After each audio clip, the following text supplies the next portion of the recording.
Hey, what's up, everybody? Welcome to Knowledge and Relationships. Oh my gosh, I was about to say reckless reviews, man. Man, my brain's already like toxic already, man. Too many shows, man. Be getting them jumbled up. Yeah, man. So, welcome to Toxic Tuesday, man, with your host M3 and the Sophisticated Jerk. And tonight, man, we're gonna be talking about the simp and the scammer debate, man. The battle of the stepdads. Your boy Yada, and David Cooley, man, from the Fugazee podcast. So it's gonna be this shit gonna be good. Now let me get it started. Ladies and gentlemen, battle of the stepdaddies, the Stepdaddy Olympics. Winner of the battle gets a single mom with 4 kids, bad credit, and a part-time job. The Stepdaddy Olympics. Let's get it cracking. Man, stepdad season's on the rise, man, for the holidays. So no doubt. Them got married this year. So shout out to the stepdads, man, for taking care of all the kids. Yeah, they taking this shit to a whole elite level, boy. The battle of the stepdaddies. So yeah, they was getting it cracking. It was definitely lively and shit. They was doing going back and forth. So yeah, definitely gonna be a little good debate. I saw a little bit of it, but I ain't try to watch too much because I was like, nah, I'm gonna watch it with y'all in real time. So yeah, I'm gonna just watch it at real time myself, man. So to be honest with you, I haven't really took much of a look to it, but man, we're gonna react and we're gonna smile together, man. So shouts to the Harley Initiated podcast. These guys are really dope professionals and they have a solid lineup. So yeah, they do a great production, man. Because even the intro, man, was fire. But for y'all just tuning in, this is the Stepdaddy Battle Royale, and the grand prize is a single mom with 4 kids, bad credit, a part-time job, and an EBT card. So yeah, that's the grand prize for them. All right, man. No, that's one hell of a prize, man. Let's go ahead, man. We won't get started. That shit a nightmare. Go ahead, we're gonna play the video and salute to people. All right. Oh, let me unmute. Fair use as always. Let's go.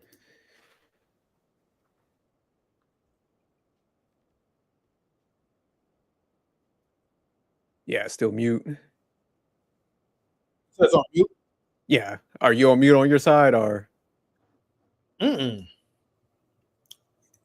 That's weird. You said it's on mute. Yeah, it's not playing. You might have to drop it and pull it back in. Okay, let me do this then. Okay, stop the screen share. Share the tab. Okay. All right. Let's try this again. Much. And relationship dynamic was different in the 40s and the 50s and stuff like that. So at that time, they created laws that would benefit the woman if, divorce happened, because majority of women weren't really working. Now we're in modernity now. Those laws haven't caught up to today's time. So now women are in the workforce and they're working. There are more women that graduate college than men. So not only are they working, but they have higher education and stuff like that. So I would say to that question, would you sign a contract that the other party is incentivized to break it? You know what I mean? That's a question that I would propose to anyone that's, about to get married. Totally not against marriage. I think it's a beautiful thing. But as in regards to signing that piece of paper, that's a different story. That's not, that doesn't make sense, actually. But I think, people should definitely get married and strive to be married, men and women, through the church, where, it's not these laws that incentivizes the other party to break it. Got it. So essentially you're saying you respect the union of marriage, but you don't agree with the legal just the laws, aspect. just the the legalities behind it. No. Got it. So personally yourself, just if you're talking to a guy, you giving him some game, you would probably say, hey brother, like, I don't recommend you legally get married. That'll probably be a recommendation you make for a brother. Well, no. That's not even a recommendation. I would say, hey, if you're going to go into something, you have to go in smart, right? And one, you want to know first who you're going in this contract with. Also, I would, recommend a prenup. You know what I mean? So this person isn't incentivized to divorce it. Currently, right now, we live in a society where women are pedestalized, and they are pedestalized in a way where they only prioritize how they feel, generally speaking. So there's a lot of women that 70 to 80% of divorces are initiated by women. And a lot of these divorces is because I woke up one day and he's not the guy for me. He's not the guy for me anymore. I don't like him anymore. Now, of course, there's many other reasons, cheating and all of these other type of things that's involved in to why the woman initiates the divorce. But if you actually look at it, which I've studied it's a lot of it is because it's feelings. Okay. I'm just going to pause real quick. All right. I hear what he's saying as far as not allowing the government to step into your marriage, because as a guy, you already know, like, the law is not in our favor when it comes to divorce. It's a moneymaker. Most of the time, they're gonna favor the woman. And if you're a successful guy and you're not dating, but you're married to a broke chick, or you have kids by a broke chick, and now she wants like pretty much, half of what you have, or 75% if you live in Utah, but but at the same time, it's like, okay, outside of how he's articulating, this seems like it's the first time that I'm actually sensing some signs of nervousness. I could tell that he's very uncomfortable being up in this platform, and it doesn't really make me sure that he really knows what he's talking about. And I could tell what Yada, he just can't wait. Like he's like a shark at this point. Now he definitely lost horribly to Anton, right? But with this guy, this is like easy work. He's just waiting to get his turn in so he could just blast him. That's what I think what's going to happen. Okay. Thank you for tuning in. Yeah. I mean, what he said is not wrong, because it is a lot of risk with getting married and stuff. So I like what you said. We always talk about it, man. Like, I would always tell people, like, don't get married unless she's willing to invest with you or grow with you. Like, she actually contributes to the situation, not in any other circumstance. I understand what guys are saying, but see, this is where like I think their arguments kind of fall flat. Is because, like, okay, I get it. You're like, man, I'm not going to sign a contract with the state but then you'll have like multiple kids with a chick. So it's like, in a way, you're kind of signing a contract anyways, because if it don't work out, the state's gonna get involved and come get that money for the kids, rightfully so, but they're still involved. So unless you just have a stance like, look, I'm not getting married and I'm not having no kids, that's the only way you really ain't gonna have the state involved. Or the other side, where we're talking about, like, you get a chick that actually has some money and shit, that got like actual assets to lose. In that case, that's the only way you're really gonna be protected. So in their mind, they're like, okay, if I don't get married, they can't take half my stuff, and that's facts. But if you have like multiple kids with somebody, then you definitely gonna still take a financial hit, for the 18 years. And I think Nebraska, what is it, like something like 20 something to the kid hits a certain age and stuff, that you have to pay out. So it's just like, there's really no way around it and stuff, unless, like I said, you're completely like, I ain't having no kids and I'm not getting married by the state. So partial right, but it's like, you're still gonna get that work from the state in some capacity. And then actually, if you have kids with somebody, the financial impact might not be as harsh, but then you run into the thing, like, if y'all don't work out, she's gonna move on with another guy. So you got a whole nother guy, like, kind of in the picture, raising your kid, and he's gonna have his own structure within that household and stuff. Or say, like, if she's resentful towards you because of the breakup, then sometimes that could trickle down to your kids. So not only is there a financial impact by the state, but then also you have those other two factors of, somebody bitter could be raising your kid because of y'all breakup, and then also like the external guy when he comes into the picture and stuff like that. So it's not that great either. Yeah, most definitely. You know what I mean? So, but yeah, man. But he seemed like he's definitely I think he's trying to hone in on his message a little bit. So I think that's where he knows he kind of messed up with the single mom thing, and then now he's trying to, I guess, actually fix his messaging a little bit. So that's probably why, like you're saying, he seems nervous, because he's like, shit, don't let me go too far and stuff. Right. Because he could just easily, how somebody be concentrating and it comes off like looking nervous, but it looks like he's trying to focus. Okay. I could take that, in a good way. And Quantum says 2 main risks. Yes, definitely indeed. What's up, Quantum? And no, we got the homie Stan, Stan, the man with the plan. How you doing, my brother? Let's see what Yada. Oh, go ahead, Stan. What's up?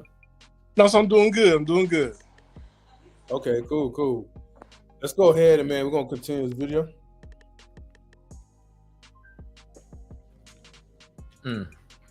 And Yada, what is your opinion on this? Man, first I want to say, in the name of God, the most gracious, the most merciful, strengthen me, allow God to stay praying, and the devil to be quiet. Right. Did he pray when Anton gave him that work? Let me do this. I think he did too. I want to speak to the Red Pill Society for a moment. I really want to speak to these brothers, because he said the Red Pill Society. I understand that a lot of you men are hurt. Like, a lot of you men are hurt. I was in a relationship with a woman, and when I started to exit from this woman told everybody I beat on her. Right? I was facing 44 years in prison.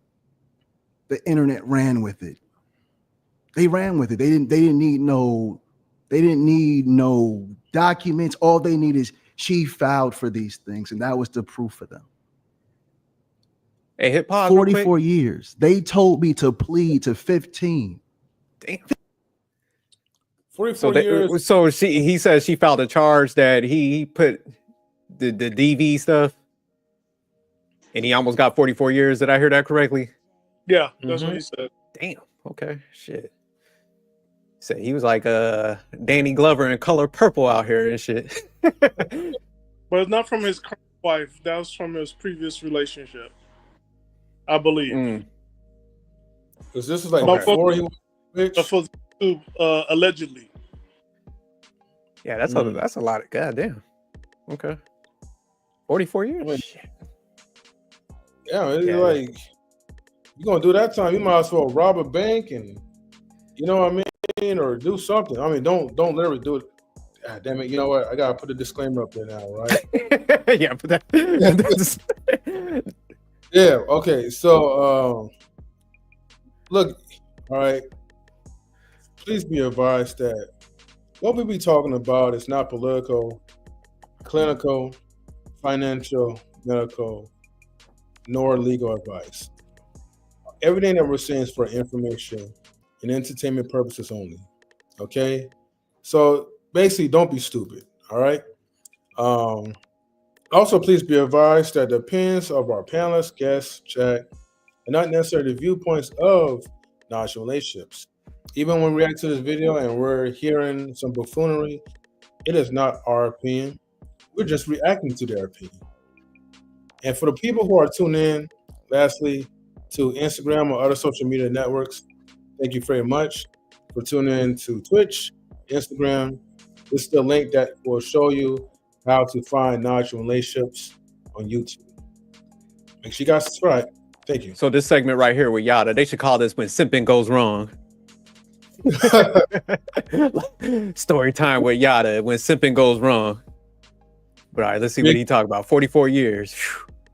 Color purple type shit. 15 years for something I did not do because a woman said I did something because she told me if she couldn't have me, she'd rather me be dead. So I have every reason to say, man, you know, marriage, it's just not for me. Women, I just can't trust them. Mind you, I'm facing 44 years in prison. My wife that I have was pregnant at the time. I fall into a state of being a complete alcoholic, a drunk. I turn drunk. I'm losing my mind, literally falling apart. Mental breakdown after mental breakdown after mental breakdown, fall into a deep state of depression. Hold on, real quick, pause again. My wife comes in the room. Bro, I have some scissors to my neck. Damn. God damn. Okay. So he said while he was going through it with that female, his wife was pregnant too. Yeah. So basically, all this was okay. going on while he was married, had his wife pregnant. Now, I don't know what was the dynamic between that previous relationship with that woman. You know what the dynamic was. Stop playing. Yada was out here reckless with the dick. Holding some pair of beads. Talking about God. Yada, if you don't knock this shit off. You think he was pulling like a Neo, like being like a womanizer back then, or He loved I it. don't know his background. Like, does he have multiple women, or is he monogamous? Nah, he got two wives. That's what he said. Yeah. Oh shit! But see, Okay, man, this is a good sign right here. This paints the picture like with he be on that trick and stuff, and this is why we always say, man, that's the dangers of like people with his message, because it just shows like how he always kind of chases his desires and pedestalizes vagina and stuff. Because we said that the last debate that he had, you could tell, man. And that's, when you chase it like your desires too much, man, those are the type of chicks that you end up pulling in your life instead of getting with females that have character and like you for who you are instead of like the money. Because he leads with the money a lot. Let's not even act like he ain't a trick. Shit, he said, give him 300,000. But see, that's the type of female you pull in your life and stuff. And so when he's talking about he's going through it, and my man said he was he had the scissors to the neck. That's some serious shit. Where that's why a lot of guys go through that type of stuff. So it kind of makes sense why those type of guys have a lot of issues with females and stuff, because it's just like, man, they just always pandering and doing all that stuff instead of being they self and stuff. But SJ, yeah, he was paying her $300,000 a year. Yeah, you saw. He got a nerve to be like, she was upset. Hell yeah, she upset. She like, shit, he out here tricking and he throwing bags at me. I ain't about to let this go. Because you trying to make it sound like it was some player shit. Like, oh man, because she could have had me, she fouled this stuff. Nah, she ain't want to fuck up that investment. She was like, shit, if I can't get that bread, ain't nobody else getting it. So yeah. Exactly. Yeah, them prayer bees about to melt in this motherfucking hand. You better put some shit down and stop playing with.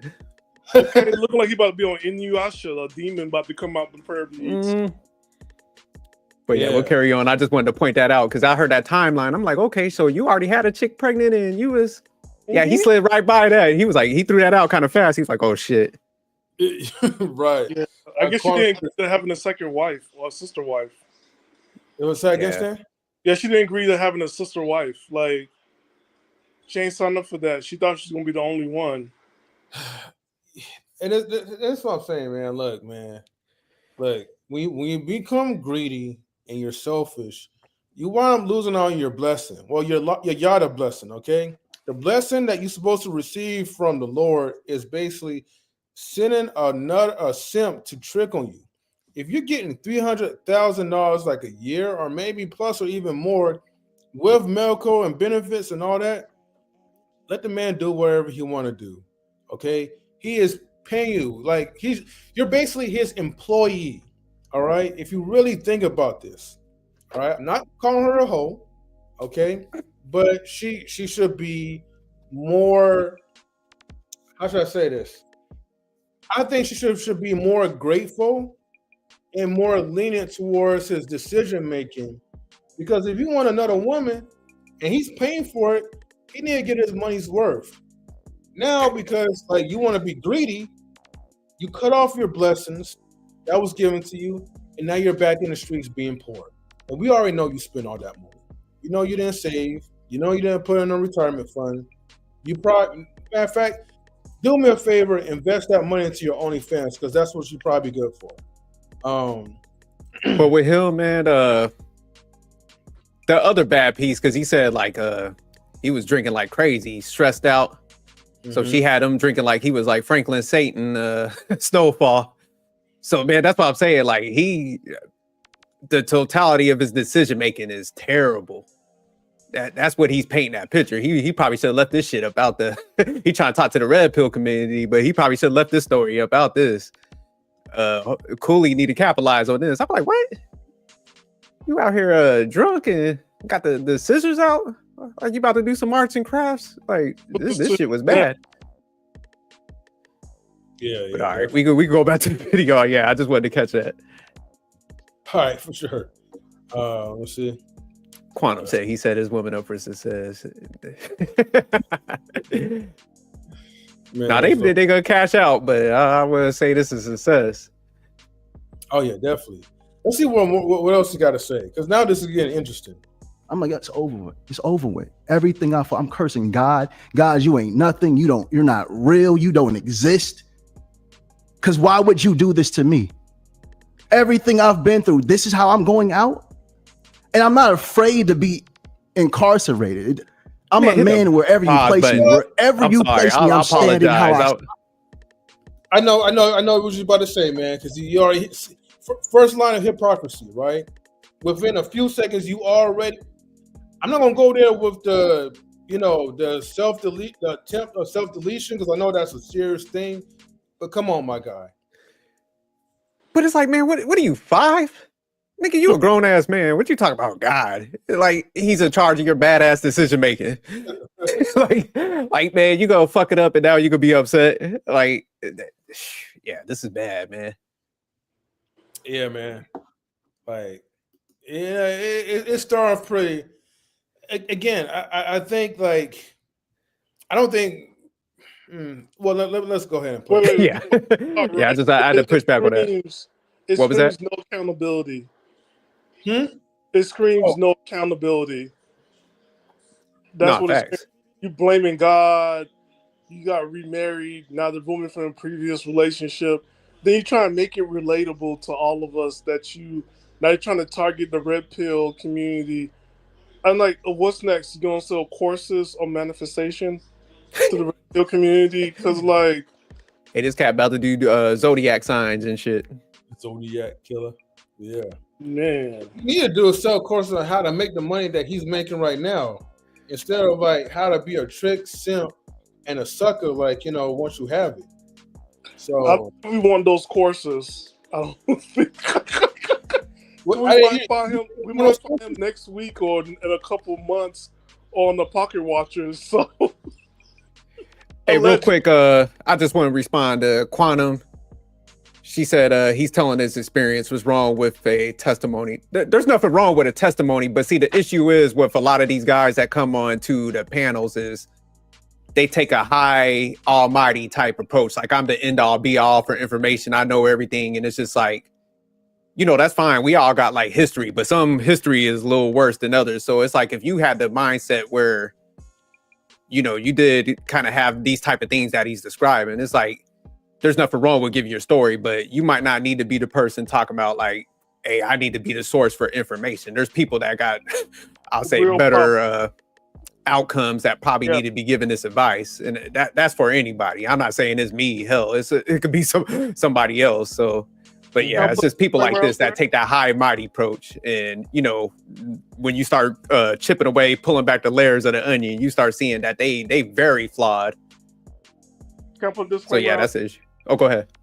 For anybody who's going through anything right now, please contact your physician, contact your local medical and your PCP, private care provider, and get the help you need. Call 211 in your local area and talk to someone. Nah, fact. But don't be inspired by Yada. Go get some help. Yeah, I guess. But all right, we get back to it. All right, let's go ahead and play it. Stand, period. And those that know. But this is how I go out. 44 years, plea to 15.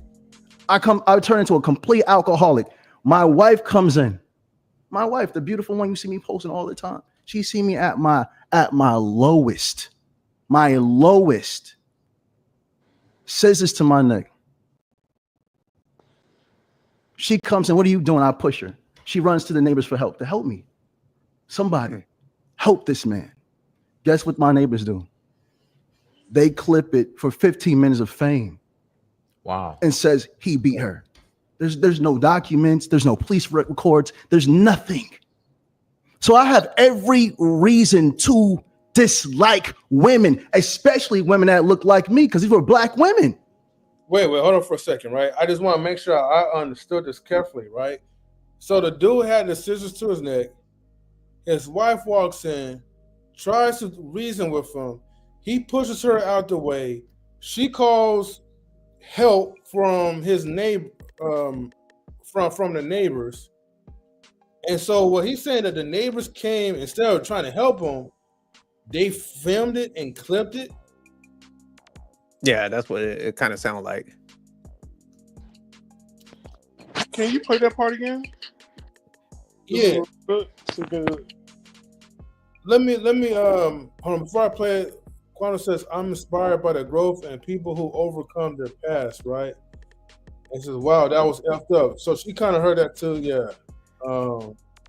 He got blamed for something he didn't do by neighbors. I mean, well, it's not even just by, well, it started by one horrible chick, and then the neighbors just pretty much insinuated it. Salutes to Marcus. He says, so who's the simp? Let me guess. The Walmart boys, 2 men guys speaking. All right, we're gonna go back a little bit. I ain't gonna lie, like that part was, I wouldn't even find that part entertaining, to be honest with you. That was kind of messed up. But let's go ahead and play it. Rewind it. Wow. And says he beat her. There's no documents. There's no police records. There's nothing. So I clip it for help this man. She runs to the neighbors for help. She comes in, what are you doing? I push her. She runs to the neighbors for help. To help me. Somebody help this man. Guess what my neighbors do? They clip it for 15 minutes of fame. Wow. And says he beat her. There's no documents. There's no police records. There's nothing. So I have every reason to dislike women, especially women that look like me, because these were black women. Black women. Mentally falling apart. I'm talking about, you followed me for how long, brother? About 5 years now. Did you see all that stuff that's going online? Y'all is a woman beater. Y'all is a woman beater. Y'all is a woman beater. Why? I was facing 44 years, plea down to 15. But look at Yada. Look at Yada. Where's the guilty at? No one cared. So Red Pill, I can understand why y'all frustrated. I've been there. I've been attacked by a woman that said she loved me, told me if she couldn't have me, she'd rather me be dead. I understand. But when I sit across from men like him with no substance, and it comes to relationships and marriage, he comes from a place of fear. We have to understand when it comes to marriage, it's deeper than a piece of paper. We're talking about being ordained by God. And a lot of men suffer from divorce because no one has properly told them how to choose a woman. If a man knows how to choose a woman, he does not have to worry about divorce. Me, when that woman was giving me 44 years to say, I beat her, I chose that woman. They can go online right now and will not see no response about anything she said. There's no video ever of me speaking bad about this woman because I take full responsibility for what goes on in my life. That's what men do. So when you step into marriage and you have to doubt the woman that you're with, you've already lost. You've already lost. I believe every man that's following the will of the Most High God. Because if I'm not mistaken, God says when you find a wife, you find a good thing. Am I mistaken? No. When you find a wife, not shack up with a woman, not have a babies by a woman and not claim her, but when you find a wife, you find a good thing. Oh, thank you for pausing. I'm about to throw up. You find a good thing, right? Until something mentally happens, or until maybe one day, like as he said, or someone said, no, Cooley said previously, a woman could just wake up one day and just be like, you know what? I don't love him no more. And they go by based off their emotions. To be honest with you, I know I hear this a lot that you have to try to choose and vet the right one. But I'm also gonna say this is BS. Because the thing is, you could think that you make the right decision, but you have to understand, people who you encounter are going to put a certain type of facade, and they could hold on to that facade for so long. Yep. Till they get into a space where they're very secured and comfortable. Up until they get comfortable, it is over. Look, I'm gonna give you one example, right? I'm not even gonna talk about myself. I'm gonna talk about like someone else, right? When one person really made this clear, right? Being in a dating relationship is far different. Don't care how many years it's been. Far different than being married. Once you're married, it's a different ball game. You're now discovering a different side of this person, especially as you're living together, and you're really bonding, and you're in a certain position where now you have the responsibility to lead this woman. And she has the responsibility to be a great follower. But the problem is that a lot of times no one wants to really yield to one's authority. They'll yield to a boss's authority because they get getting paid off of it. But when it comes to marriage, it's just something different. So it's different levels, man, like from courtship to friendship to courtship to dating to engagement to marriage, and especially when you start having families by this chick. And God forbid you wake up and all of a sudden something happens to your spouse or something happens to you mentally, and it's over.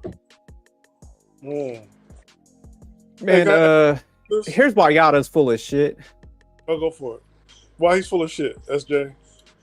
Because, it sounds good. And, and a lot of times in debates, man, things are going so fast. So it's not like you could catch everything in real time. But it's just like, okay, say if he truly had the feelings like that for his wife now, because she was the same one that, you know, kind of picked him up and, you know, pieced them together while he was like breaking down.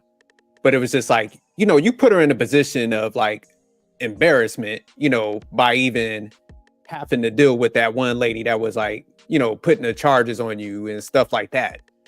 So that's what I'm saying. It's just like your actions show that, you know, you really don't have that much respect and stuff like that. Because at least even if you're gonna, you know, there's people that do the poly life and they don't do it disrespectful.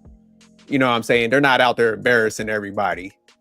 So with him to go put his family through that situation while she's pregnant, like, come on, man, you could, you're sitting there kind of pointing the finger at Cooley, but it's just like, man, you don't got the cleanest background. And that's what I'm saying. It's like, it's good to hear people's testimonies and stuff. But when you're saying like, hey, you're doing everything wrong and you just gave a whole scenario of like wrong on steroids and shit, you know, that's the hypocrisy of, you know, what he's saying.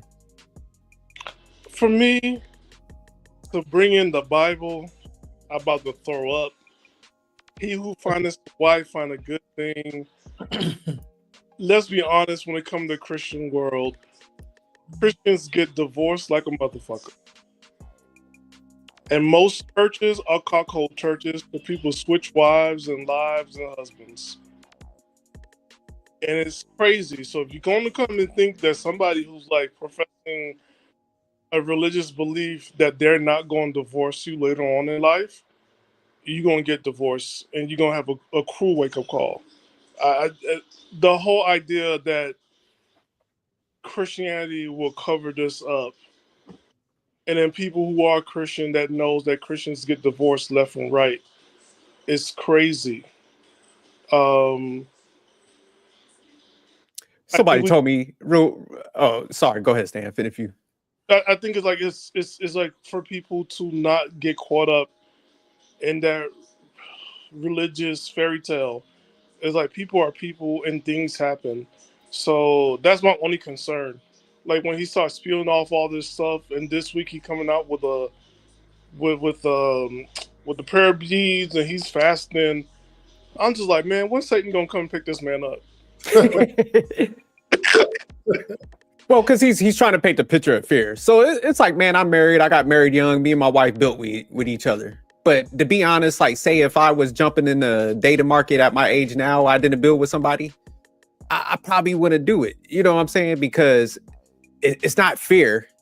It's actually like wisdom. If you are able to observe the environment and look, and you know, we all by now know like multiple people that been through the process. Mm-hmm. So it's just like, okay, after taking this information and you're seeing it play out in real time, that's not fear when you're seeing it happen at a pretty high rate like that. So I think this is what's happening to a lot of guys. So it's no longer like a fear thing that guys have. It's just them acknowledging what the hell is going on. So that's actually like kind of being smart, where it's like, man, I ain't trying to put myself through that process. I see this happen. You know, the divorce rate alone, like I get what people say is like, hey, it's like 50% and higher. They're like, well, you know, there's 50% that get it right, but that's still a high percentage of like failure, man. And like what Stan said, it's just, man, you can't bank on like, you know, people even being Christian and not, you know, taking you to the ringer to a certain degree, because a lot of them do it too, man. And I always tell people, I was like, man, the divorce court ain't prejudiced about with race, religion. Like, I feel like you get any female that has any of them titles, like she could be black, white, Asian, she could be Christian, Hindu, man, they gonna all what they cut up in the divorce court. So you go ahead and lie to yourself and be like you protected under certain things, but it's like you don't get that right one that's willing to invest in you. It's like, good luck with that. Yeah, I want to say this though. Stan, go ahead and say it. I want half. Eddie, I want half. Eddie, I want half. Lola, I'm gonna say this, right? You know, there was a brother, right, from our church, and I guess he was trying to give me. Stan, I'm sorry I have to say this word, right? I know it's a bad word. I'm not gonna say nothing. I ain't gonna say nothing. Okay. I'm just warning you. All right. Hold on, let me go ahead and put on my face. All right. So he was like, man, I just want to give some encouragement, brother. Right. He don't like, Stan don't like the E word, man. So I understand. He was like, look, there's there's plenty of sisters out there, right? And he asked how old was I? I was like, I'm 40. He was like, man, even better, right? Man, we got a lot of like young 30-year-olds right now, Latina, but yeah, we got like a lot of 30-year-olds out there right now, like that's like like looking for like older men or whatever, and you never know, man. Like you put your like photography business like out there, you could really be put on notice. And as good and encouraging as it seems, man, I'm gonna be honest with you, and this gonna sound bad, right? To people like in the Christian faith, but I don't believe in like like church girls anymore.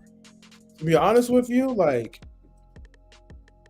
it would be like a hard pass for me. I would rather spend my days with a couple of thoughts, prostitutes, and just live it up for the moment, as opposed to spending another 10 plus years of just throwing my whole identity away. You know what I mean? Just to be with one monogamous person, not knowing when this person will ever flip out or not. So, man, Christian girls, man, or religious girls, man, they ain't no different from the ones out in the street. Nah, man, you just gotta go for character. You gotta look at action, man. You can't, man, any label. You gotta it's like, man, what's the value system? What's the character? I don't want to hear like any labels, man. Like I gotta see things in action. I think that's what people got to do, man. You can't, because everybody will come and they'll give you a pitch like, hey, I'm this, and got the worst attitude. So it's just like, man, that's why I said you got to like make somebody show you. That's why I always say, man, if somebody's willing to invest, man, it erodes all the labels and stuff. But the problem is, Jerk, right, is that you'll never, with a Christian woman, you'll never get a chance to like see her character, because she's always going to be walled up with scriptures all tattooed around her. You know what I mean? I know I'm saying this like in a poetic, metaphoric type of way, but he's telling the truth. But see, that's what you gotta take it. You gotta be like, okay, that scripture right there that you just read, how are you applying that to your life? Don't give me no generic shit. How are you applying this to your life right now? Give me a specific example. All right, let me see. Let's go. Let me see you put that in action. That's how you do it, man. You don't understand. You're judgmental. They gonna sit you to the side and give you a Bible study. You ain't gotta sit through that. That's when you be like, hey, you know what? I am judgmental. Get your ass on. You're faking out here. You can't get no like action. You can't get no example of what you doing. Front ass. That's when you just you give them the boot, man. You be like, all right, peace. Thank you. Oh no, they're gonna talk to you about forgiveness and how much God I be like, sins. Forgive and forget. God damn it. I forgive you, and I'm gonna forget your ass too. Kick rocks. I'm sorry for laughing, but yeah, dude, in the real world, yes, right? But in Christian world, it's like the blame is on you no matter what you do. And then when you do it their way and you go to divorce, the blame is on you, and then they kick you out or they push you out. I learned how to accept blame. I take power from people because they be like, oh my God, you're this and this. I'm like, you're absolutely correct. I am self-centered. I am this and this. And guess what? You're that too, goddammit. You're selfish. So you gotta snatch that power from them. Like, man, you ain't about to get me with that. What am I gonna go tuck and cry because you call me some stuff? Like, nah. I don't give a damn what y'all think. But all right, we can get back to the video because I know we Go ahead. Make sure we stay on. That's why you have to stop following men like this. He's a shack up man. He shacks up with women. And I know for a fact he was raised in a single parent household. Oh shit. He's never seen his mother properly loved. This isn't a man. This is a devil in physical form. Brother, what's your name? What's your name, brother? You want what's your name, brother? What's your name, brother? What's your name, brother? What's your name, brother? What's your name, brother? I'm talking about the demon in you. No, not Cooley, the demon in you. The demon in you. What's your name? The demon in you. You don't know my name. You have before a woman. Oh, I'm crazy. speaking to a woman across the there we table go. That's right the now. devil showing. That's the demon showing. What's your you name? Started with that What's your name? What's your name? What's your name, demon? What's your name? What's your name, demon? What's your name, demon? It's going to come. It's coming. It's coming. It's coming. 1 second. 1 second. It's coming. It's coming. Hold on. Wait. Quick. Because I destroy men like coming, and you're gonna see it. It's coming. You're gonna see it. It's coming. I want to make sure we clearly get the answer because he never answered the question. Should marriage? You said pause. Pause, please. Woo. This is like discipleship time. That's why I said pause. It's like, oh, that was a low bro. That was like, you come from a single mom. Like I'm like, dang, dude, you actually went there. Let me just say the story, right? You know, back then, like before we tried this Toxic Tuesdays, we was actually going to call this segment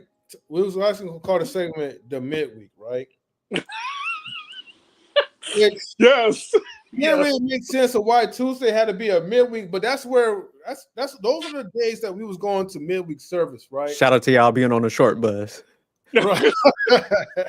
SJ, we were inspired and encouraged to go on midweek for a fucking Tuesday. Yeah. What was y'all sniffing glue in class when y'all was younger?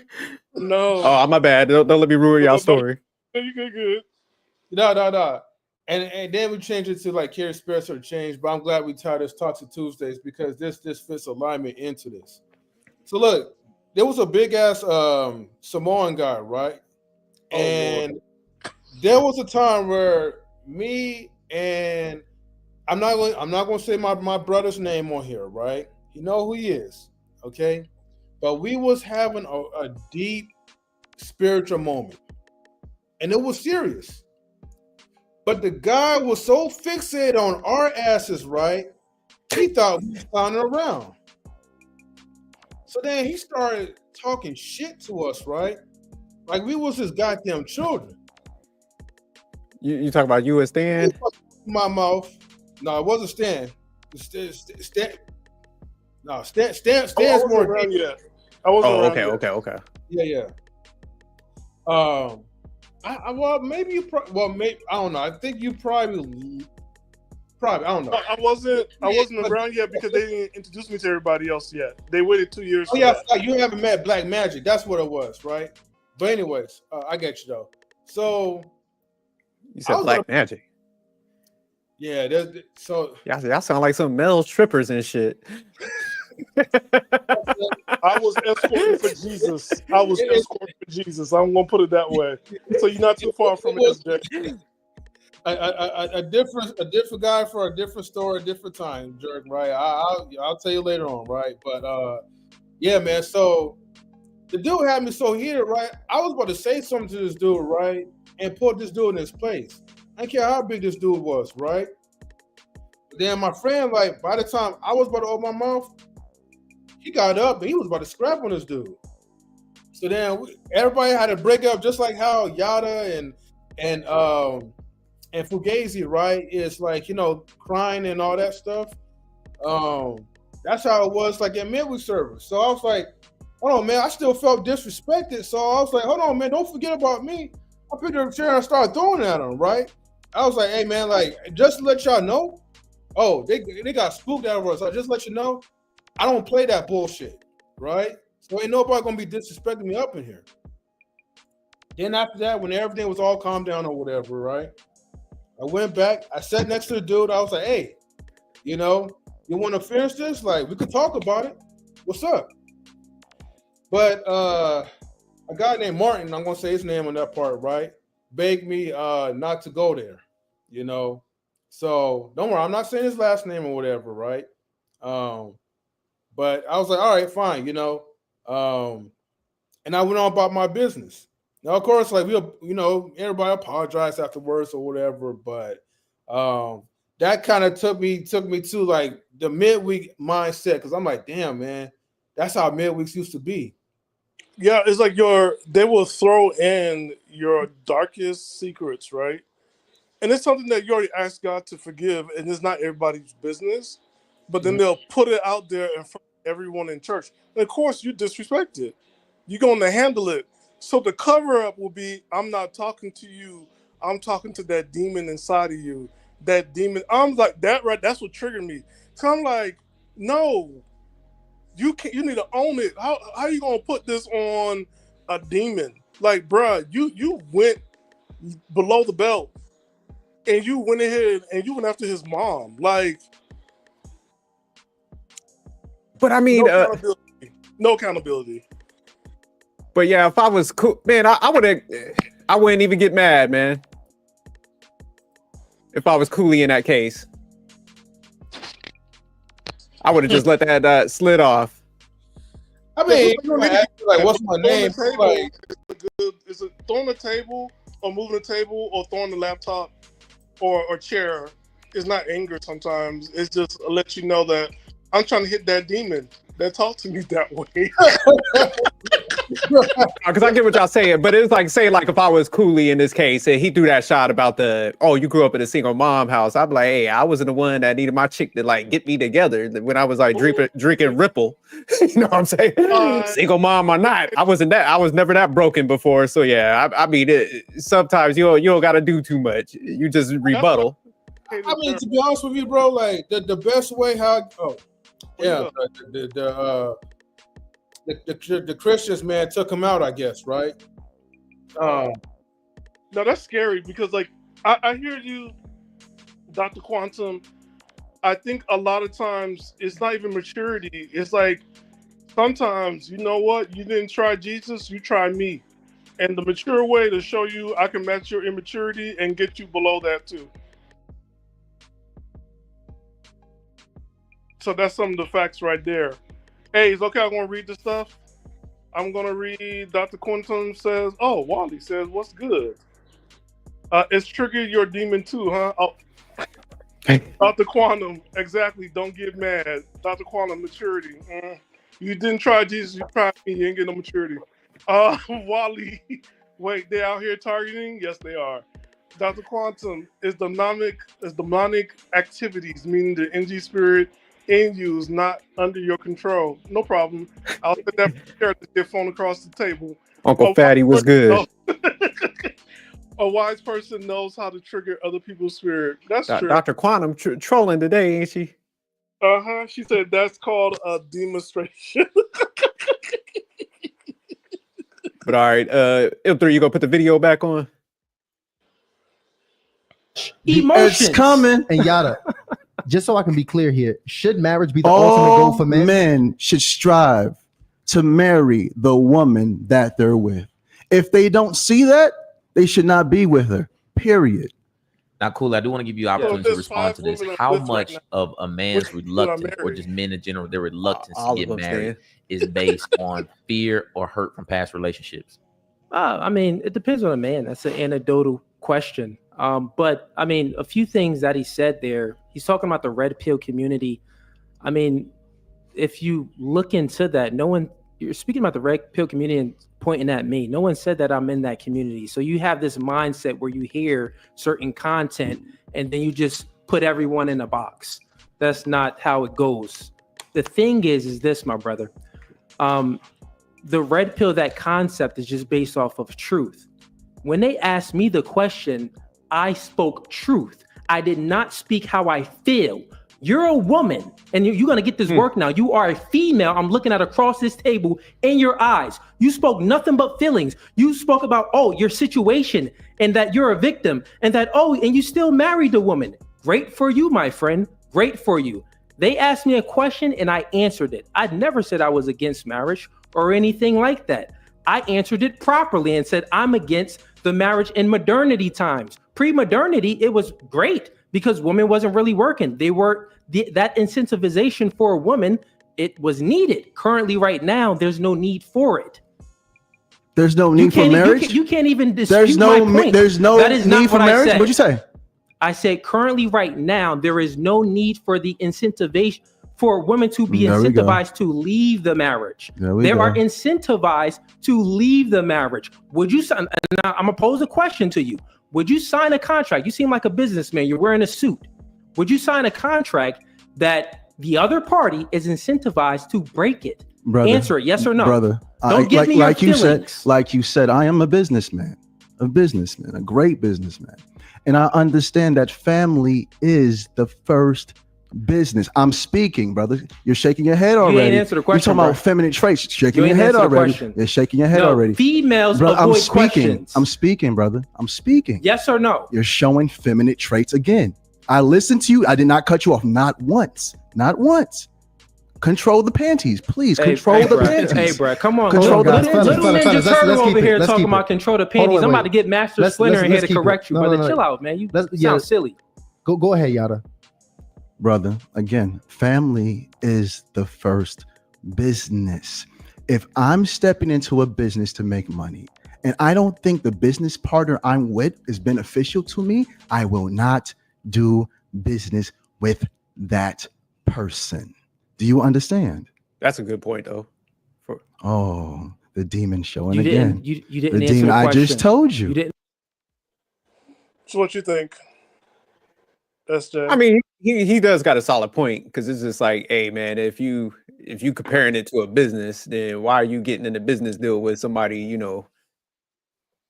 like I was kind of saying, the initially before you jumped on, Stan, was the issue I got with Cooley's stance is like, I get it when people are like, hey man, you don't want the state involved in your marriage, but then they'll go have like multiple kids with females, so it's like state's still going to be involved in your relationship because the kids, so there's no escaping it. So yeah, that's where Yada kind of got some on that point, where it's just like, hey man, if you're saying all this stuff, like, why are you even dealing with that person if you don't want to take that step and you're going to have a kid with them? So it's actually a solid point. Like, it's 2 kids. What was that? Not only one, but like it's 2 kids. Yeah, that's what I'm saying, and they young as hell too. So you got a good solid 18 years to to deal with that shit. So yeah. And also, she's like being a stepmother to his daughter. So that's like.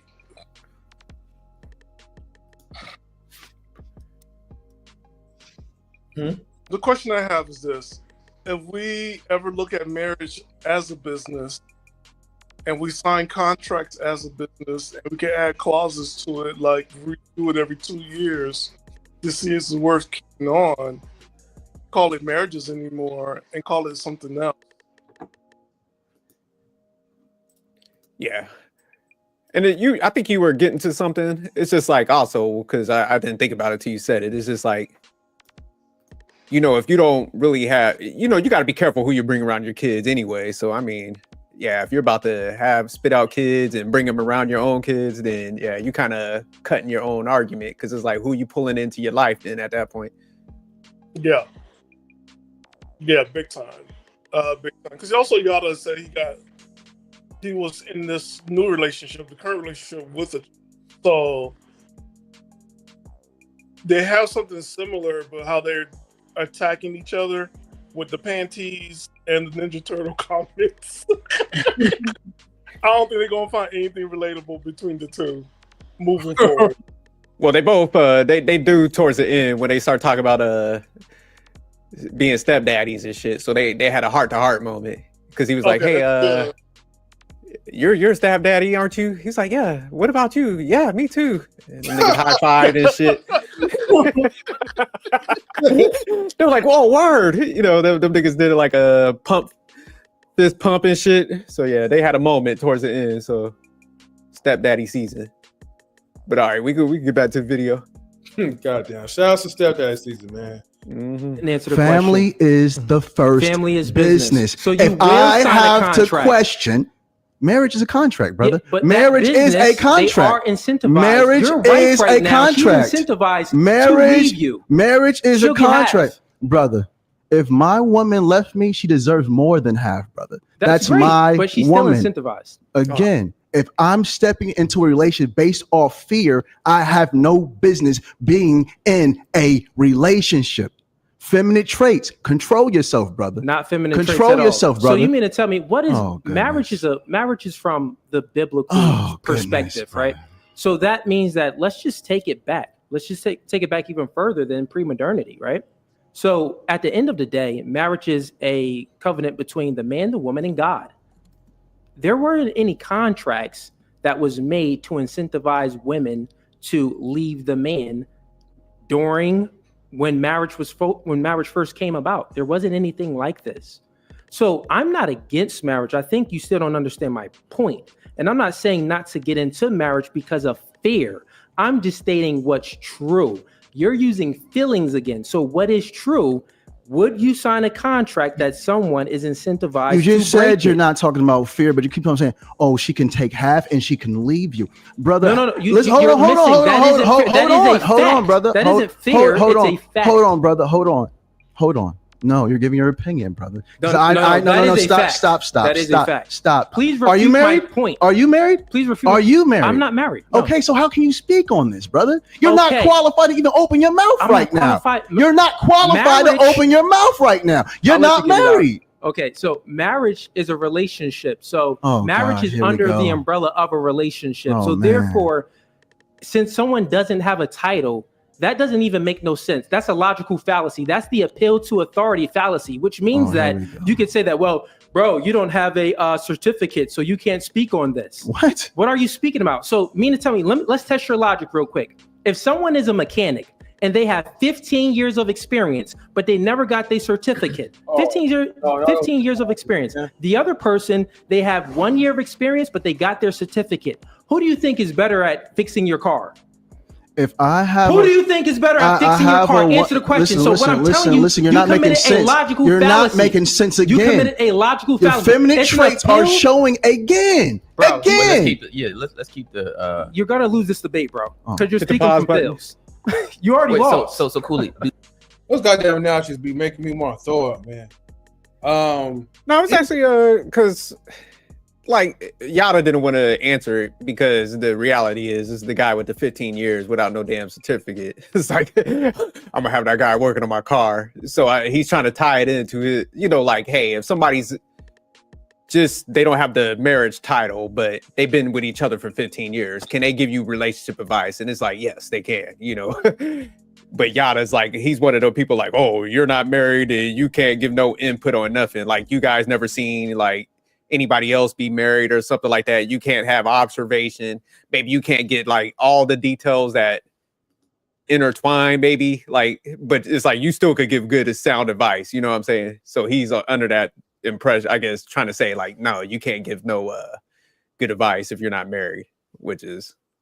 So what y'all take on that? Yeah, but the reality is that like, I think people will still, let's just use the mechanic analogy, right? Since he went there, like people will trust a person, unfortunately, who has their license versus a person that claims to have 15 plus experience. Yes, I mean, if I know the person personally for 15 years and I see the work that you've done, like you ain't got to prove to me about anything. But if I don't know you, your word is not bond, like unless if it's on some type of piece of paper, some type of license or proof that you went to something and you have that type of experience. I know it sounds kind of messed up. Now, as far as comparing to relationships and marriage, yeah, I agree with you on a certain point as far as like, yeah, when you're living together, you have that type of experience relationship-wise though. But marriage through the system, right, you know, is still like different than you just like shacking up. Because if you want to leave that woman or whatever, she want to leave you, hey, you can leave and that's it, as long as you don't have no kids or whatever. But it's a lot of work, man, trying to leave, and you know, it's a process even trying to finalize a divorce. So I mean, it's slightly different. You could still educate, you could still teach, but people are gonna go for like, you know, the credentials rather than like what you're telling them about your X amount of experiences. But you know, like when you look at the numbers of the average length when people get divorced, it's like what, 7 or 8 years. So it's just like, say somebody was in a relationship, they wasn't married for 15. They damn near done doubled what married people are doing, you know. And then even with the certificate, I mean, I've never been into a Jiffy Lube or like a repair shop. I ain't never searched for nobody's certification. I just seen a dude with a greasy ass shirt on. I'm like, hey, you got this? I'm dropping my car off. So I know ain't nobody searching for no certification. But I think, in all fairness, though, ladies, how many times have you gotten advice from women that were not married when you're married? And how many times you took in those words of those women that were not married into your marriage? It's like the cat calling the kettle black. Like, yo, everybody can have an opinion. It's still up to you if you're gonna listen to it. That's all I got. Said she don't take advice from women. Yeah, I agree with you. Sometimes that's the most dangerous thing you're gonna do because they want you to be single. I don't know why. Like for me, right? Going to get married, there's more single women out here for me. That's where I'm at. All of y'all get married. Just like I told y'all on Old Folks Home, I ain't getting married. Fred is dead. Stan ain't shit. But I'm telling you, man, here's Yada's take. Here's what Yada's trying to do. Yada done took a bad deal early on in life because he was on that simping stuff. He done gave all the money away. So now he's trying to get everybody to jump in the same shit boat he's in. Like, hey, y'all, no, you shouldn't be scared and stuff. Sign the documents. Because he know he about to get wiped out. Y'all better stop listening to Yada. Yada gonna have you married, or he did the spiritual marriage and he's not really married, especially since he's got 2 women. He's not legally married. Oh, maybe one of them, but the other one, you know, that's probably spiritual. But shoot, he said all of them got businesses. He lacing them all up and dropping bags like crazy. So they cash it. I mean, I'm gonna be surprised, man. The brother got married in Utah, right? Because they'll probably allow that. But here's the thing, right? If that was the case, like the whole so-called spiritual marriage, then now he's preaching as a hypocrite because you're telling this person you're not even married. Man, purgatory is coming after you.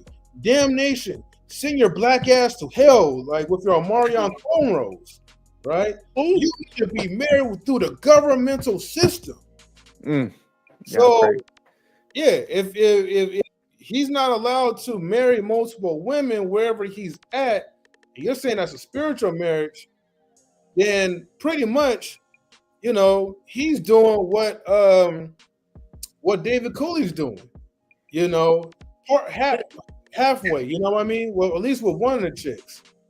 So even if you do it with one of them, right, and you legally married, the other one has to be put on the contract because it's not recognized by the state. So that's what I'm saying. And also you can put that under polygamy, which is illegal. And she go ahead and put her for divorce and have them sued and whatever and take everything. So I wonder if both these marriages are not actually legal marriages, but they're just spiritual marriages. Man, he's just well, I mean, if he's giving him a pushback, the first one probably has to be legal. But the other one, I mean, you just can't do it. Or I think she's in another country, so that's probably the workaround. But all right, y'all want to jump in the video? But we got Wally in the house. What's up, What's Wally? good, Wally? What's going on? Wally, you got something to say, huh? Oh, all right. Well, you saw what I said earlier. If you didn't, then you missed it. Okay. No worries. Yeah, let's go ahead. We're gonna continue the video. Yeah, go ahead. Do you consider there to be any benefit to marriage for men?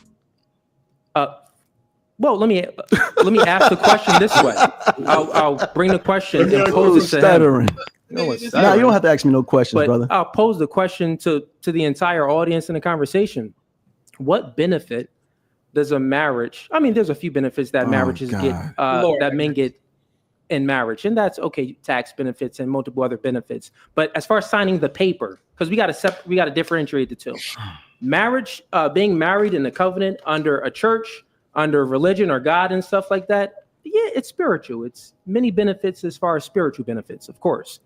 But if we're speaking about it, if we take that part away and we're speaking about it just signing the contract, the only other benefit is some tax benefits. Other than that, what benefit does a marriage? What?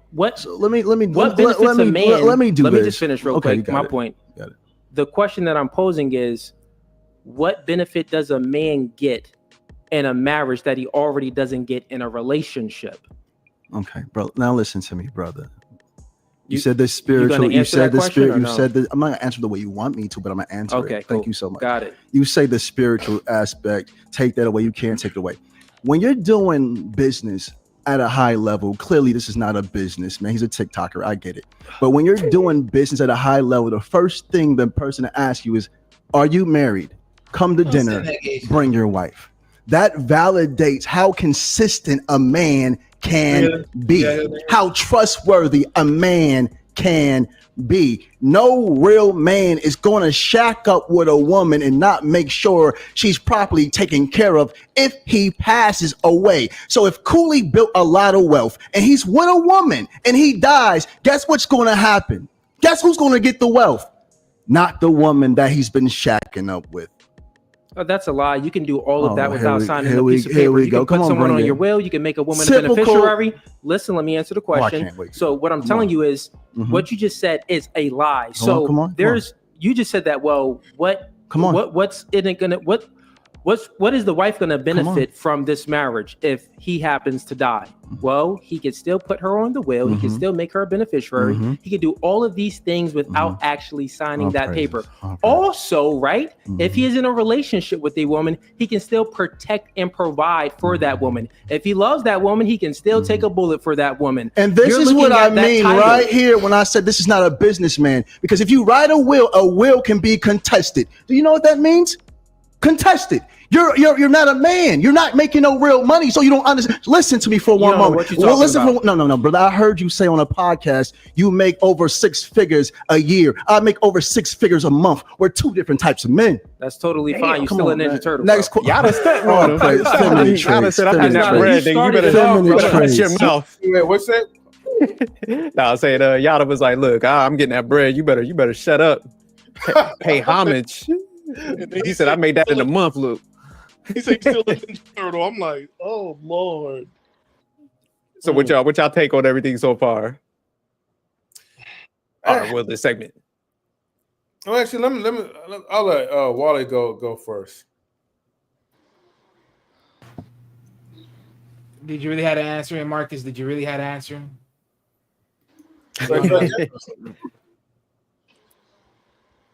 I mean, look, man.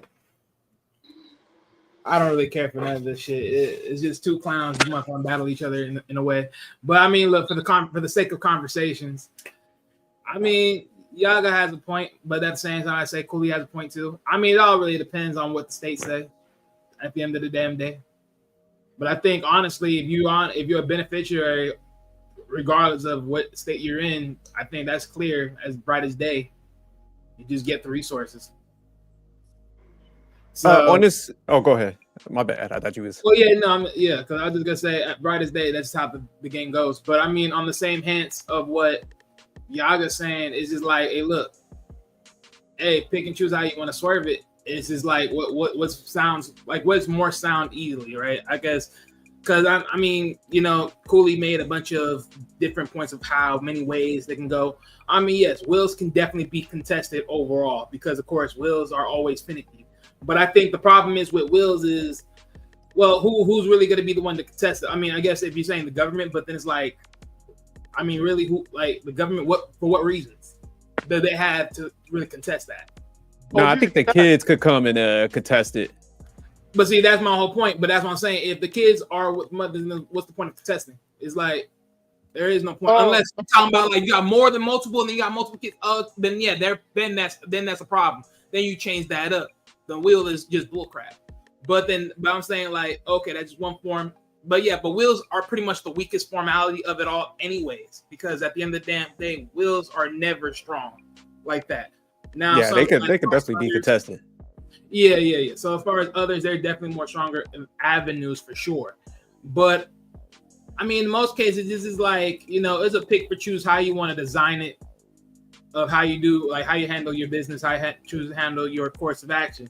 I mean, regardless, it doesn't really matter if you're a businessman or not. I mean, I think both sides on both occasions, if you're smart, you would do what Cooley had said earlier, and that is put it in a trust, all that other stuff, because that just makes it way more easier versus just saying, hey, if I die, it goes all the way to this person, knowing that capital gains tax and all that other stuff comes along with it.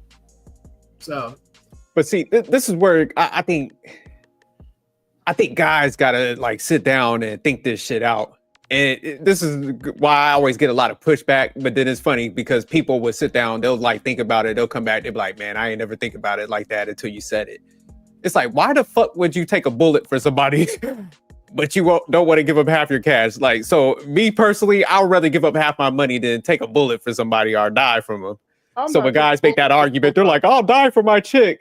It's like, no, I'm taking a bullet for her because by somebody else. What was that? So she get her cheeks clapped by somebody else. I ain't taking no bullet. Nah, but it just sounds crazy when people say that. So it's like, man, you'll take a bullet and you'll die for somebody, but you don't want to part with your cheese. I'm gonna depart with my cheese before I take that death. So yeah, that's what I'm saying. Sometimes, man, we gotta think these arguments out. Like I said, I ain't dying for nobody unless it's wifey. That's it. Girlfriends and all that living shit. Hell no, I ain't dying for y'all. You can't keep up, goddammit. You gonna be left behind. Yeah, let's go ahead. We're gonna continue. No, go ahead. What's your answer, sir? Are you gonna bullet? Wait, second. What you say, Stan? Would you rather give up half your money or take the bullet? Shit. Okay, hold on. Now you talking about like the same effect, right? Not like because like I ain't giving my none of my money, right? Just to anybody, you know. Not what I mean? Facts. And to be honest with you, look. But would you like Cooley saying like, man, you'll die for your female, you'll do this? So if that was my wife, right? I will. Okay, the term of die for your woman, right? AKA your wife, your property. No, we got the wife thing. We're talking about your living girlfriend you have kids with. Oh, okay. So basically, you said, would I die for that? Mm-hmm. So, M3 Jr., I regret to tell you that your mother had passed away. So you got Nino Brown and you're gonna use her for a shield. They be like, right. I try to tell her to duck, watch out, or whatever. But your mom was a brave soul, right? She risked her life. She shielded me up. She protected me. Asked for the help. The help like this. But hey, yeah, man. Look, if it's just like some regular woman, I don't care about kids. But look, I ain't dying for no one. Nor I'm gonna give up my bread for anyone like that. Hey, Quantum said men are protectors. No, hell no. What I look like a karate kid out here? For my wife, yeah, I'm a protector, but girlfriends? Yeah, I'm myself. Nobody I just myself. That's what I'm protector of myself. Yeah. What about that? Oh, no, that was you. I gotta start thinking about them too.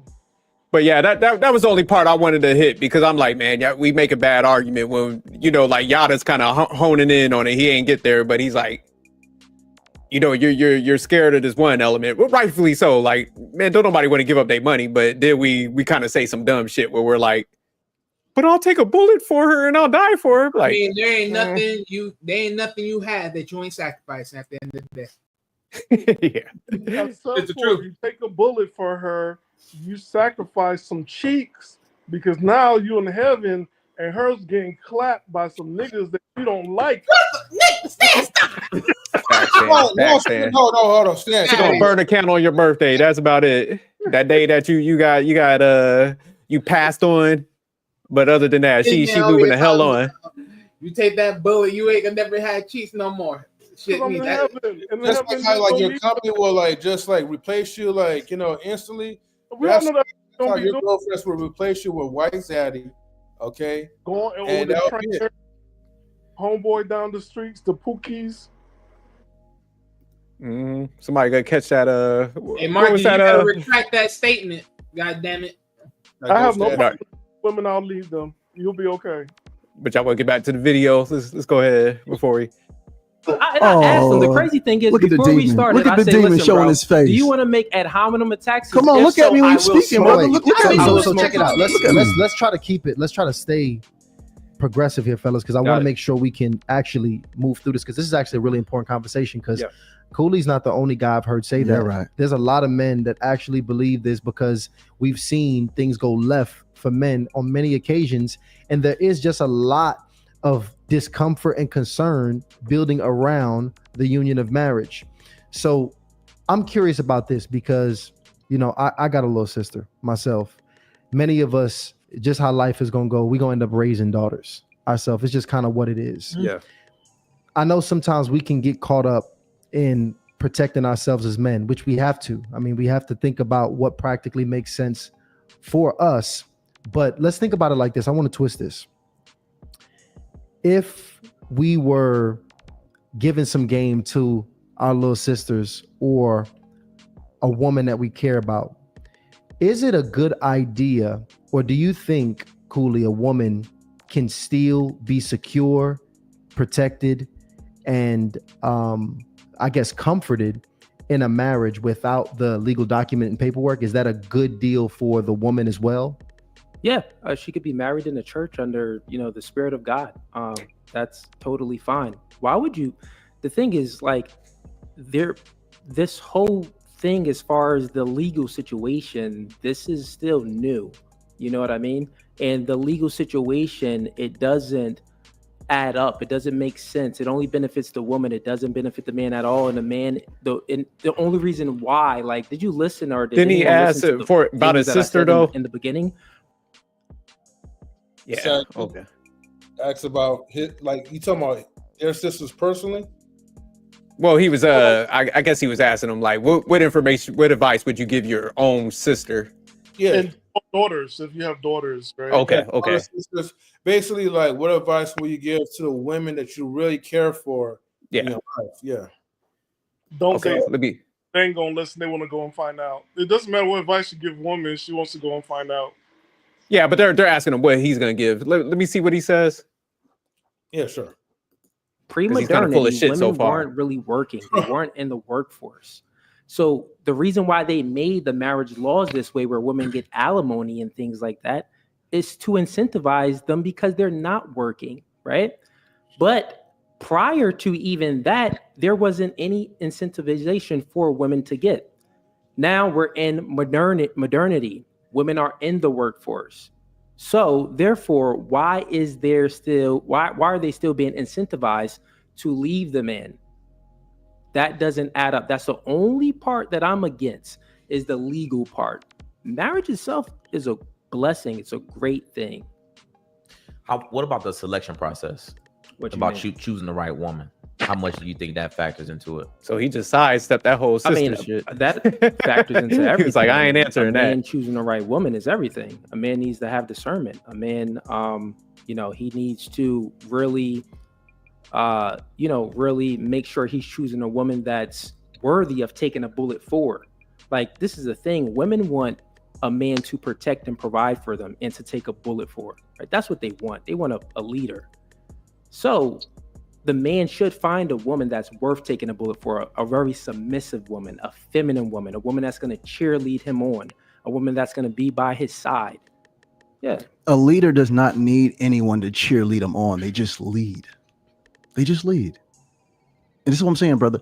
I understand that you were raised in a home without a father. I can see it all on you. No, listen to me. I love you, and I want you to understand this. I love you. But bro, you've been hurt. You've been extremely hurt, and it's still showing. And it's still showing. And it's still. You're stuttering, brother. Honestly, and it's I've showing. never been as hurt. It's showing, brother. It's never showing. Been as hurt. It's showing. You just explain your whole it's situation. Showing, how brother. hurt you were.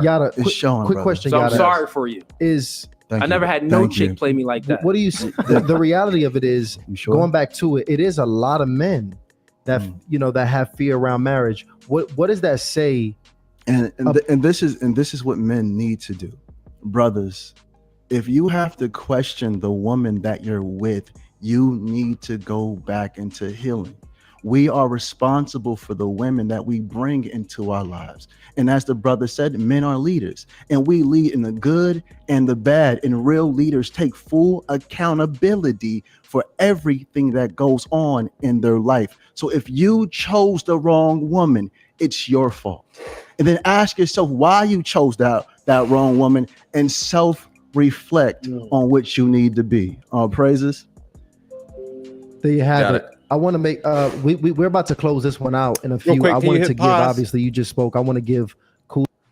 Yeah, they just sidestepped the whole question. I'm surprised the moderators let get them off that question, because what advice would you give to your own sister? Because it's a man, and that's what was that, Wally? I'm saying it's a clown show. Like, that's what it is. Like, if this was really a show really predicated on the questions, you would sit them down on those questions. This is a clown show. Let's be real about it. No, I think sometimes this is hard to moderate. So sometimes when people just don't answer stuff, they're gonna let it go because they're like, man, we're gonna move on. Nah, bro. Because think about this. You're the whole. Think about this. Imagine you in their shoes and you see these two bickering back and forth, calling and taking shots. Like, bro, y'all supposed to be representing and talking, and men are watching and seeing how men delegate. And this is what you want to do? Be on some pussy shit? Be on some female shit? Stop that shit. No, I would have checked that shit a long time ago and sit the ass down and get to the fucking question. That shit whole shit. Yeah, but the reality is, the reason why he didn't want to answer it is because, you're going to give different advice for your family members. If you got a sister, you're going to be like, hey, you need to get married and make sure you're covered and stuff. Don't be like these other people. Even though he's not going to do it, typically men, we still give the right advice for people we like. And if you had a daughter, you'd be like, man, you need to get married and stuff. Overall, though, for the most part, when it comes to getting married in the Western culture, there is mostly no incentive to get married in the way of involving the government, aka Uncle Sam. Yeah. I mean, it never is. Mm-hmm. But 9 times out of 10, do anyone really get married because of the Uncle Sam factor? No. I'll leave that one alone. However, I want to say this. Anton versus Yada, Anton did answer this question, and because he has a daughter, and he says that, he's the example for what his daughter needs to pick. It was just because what's his name? I think Cooley. Yeah, Cooley has a daughter. I think also so does Yada. So for them to not answer it, it was kind of like, yo, like, what are you guys doing? Because you also have women followers. So why not answer that question? Yeah, that's a good point. Because that's what I'm saying. I would be like, I would definitely want them to be married, man. Especially like if we're given the dynamics, y'all supposed to be like gurus, dating gurus, and the impact if a female ain't married and it don't work out, how that's gonna look. So, if you can't give that advice, then you probably don't need to give nobody no fucking advice. If you can't give your own sister, flesh and blood, some good advice. I'm gonna be real. I wouldn't give my own flesh and sister no advice either. You wouldn't? For only one reason. Because I know who my sister is, and I wouldn't waste my time. I'm just gonna hey, Stan, you already know what time it is. You already know what it is. Well, there ain't no point. Once the you know what got him, it's a done deal. I don't got time. I ain't wasting my breath. Hey,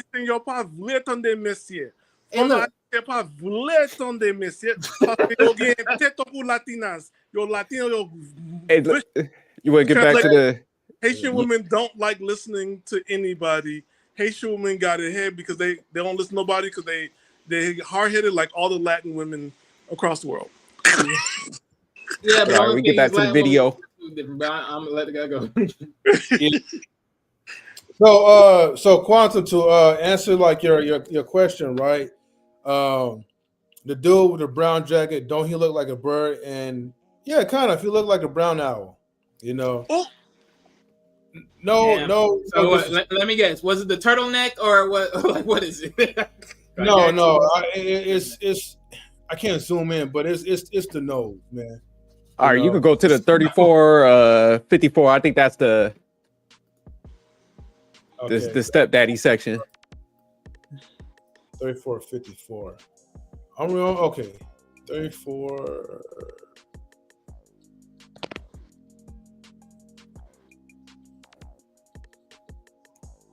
So I'm gonna be honest with you, Marcus. When you say trauma, the only reason why trauma pops up is because dudes just allow that to happen to them. I can't I'm gonna be honest. If the divorce happens, what trauma more can you honestly ask for? I mean, that's just the part of the punch in the face. And if you wasn't willing to take that, you should never got it into it in the first place. You could be honest about that. Okay. All right, you ready for me to play the video? Yeah, we good. All right, let's go. So I want to ask the question here. Go ahead, Ryan. I want to pose this to Yada because we actually had a surprise debate, and that was with Tony Gaskins and Ace, and it was a very heated debate, and it seemed like during that episode particularly, people were split 50-50 about this. Yeah. And I just really want to start off with Yada with this one. But Yada, should single people give dating advice? This is the one. The one. Hold on. Let me put it in private. I don't care how much a scientist reads a book. It doesn't make. Pauses. No, play it for a little second because this might have been the second segment we just watched. Oh. He can't go to college and say, "Hey, I'm about to teach," because no, you're not qualified. You have to have the 1 hour, and this is something that only 4-second mark. The individual. When it comes to loving a woman, the ups and downs, the left, the right, the falling apart, the getting back together, the mental breakdowns, the coming back together in peace, love, and hey, Antoine. Okay. Love to everyone with the heart. Anton, he's feeling benevolent. Hey, Antoine, man, yo, I got so much respect for you, bro. You earn my respect. I got much respect for you, bro. I salute you. There you go. Hit the pause button. Anton, big friend of the platform. As a matter of fact, Anton, hit the pause button real quick. Did he say Antoine? My man said, Antoine, I got big respect for you. It sounds like he said, Anton, get your little brother, man. Tell him you're the whole name. Make him enunciate that shit. Right. If I was Anton, I'll shake him up. Like, listen, God damn it. Lazy ass, man. Let me see. Dudes a lot, damn means a lot of self-respect and yeah, he said Antoine, like he do nails and shit. Antoine. Y'all said his name wrong. Okay. Every time. Damn. All right. So I know you took me to the 1 hour mark. Let me make sure. Yeah, stepdaddy season. This is where they talk about single moms for recreational use. Yep. You know, that reminds me of our Run Pieces video. Like they hate single moms like so much they had to marry and date them. So let's go. What's going on? Because the clips is going crazy, just like you said they would. Anton, we appreciate you. So shout out to all 20 of his channels. And should single people give dating advice? We got over 1,800 votes, and 54% of people say no. So those are very, very close. Yeah, people still very close. About 46 people, 46%. It came in saying yes. That's interesting. Very interesting one. But going into the next round here, we piggybacking off where the conversation was going. And this is going here mainly because obviously a very controversial take from my man David Cooley here that has really caught fire in a blaze. So we really need to get into this here. Cooley, help us out. Help us understand this one here. Are single moms for recreational use? Hold on. Can y'all find a clip, please? Can y'all find a clip? We got that one. Can y'all find a clip for me? We gonna get it. Can we... Lano will go ahead and get the clip. So yes, we will get the clip. Cooley, go ahead. We'll get that clip ready for you. You bringing up clips that doesn't give any context. The man is here in the flesh speaking to you. Cooley nervous. That clip that you took was out of context. If you just watched the full episode and go 2 more minutes past it, you would have got the full context, but it's clipped up. So a clip doesn't do anything. I'm here. I'll give you the answer. You feel what I'm saying? So when you're asking a question, are single moms recreational use only? Many women are recreational use only, right?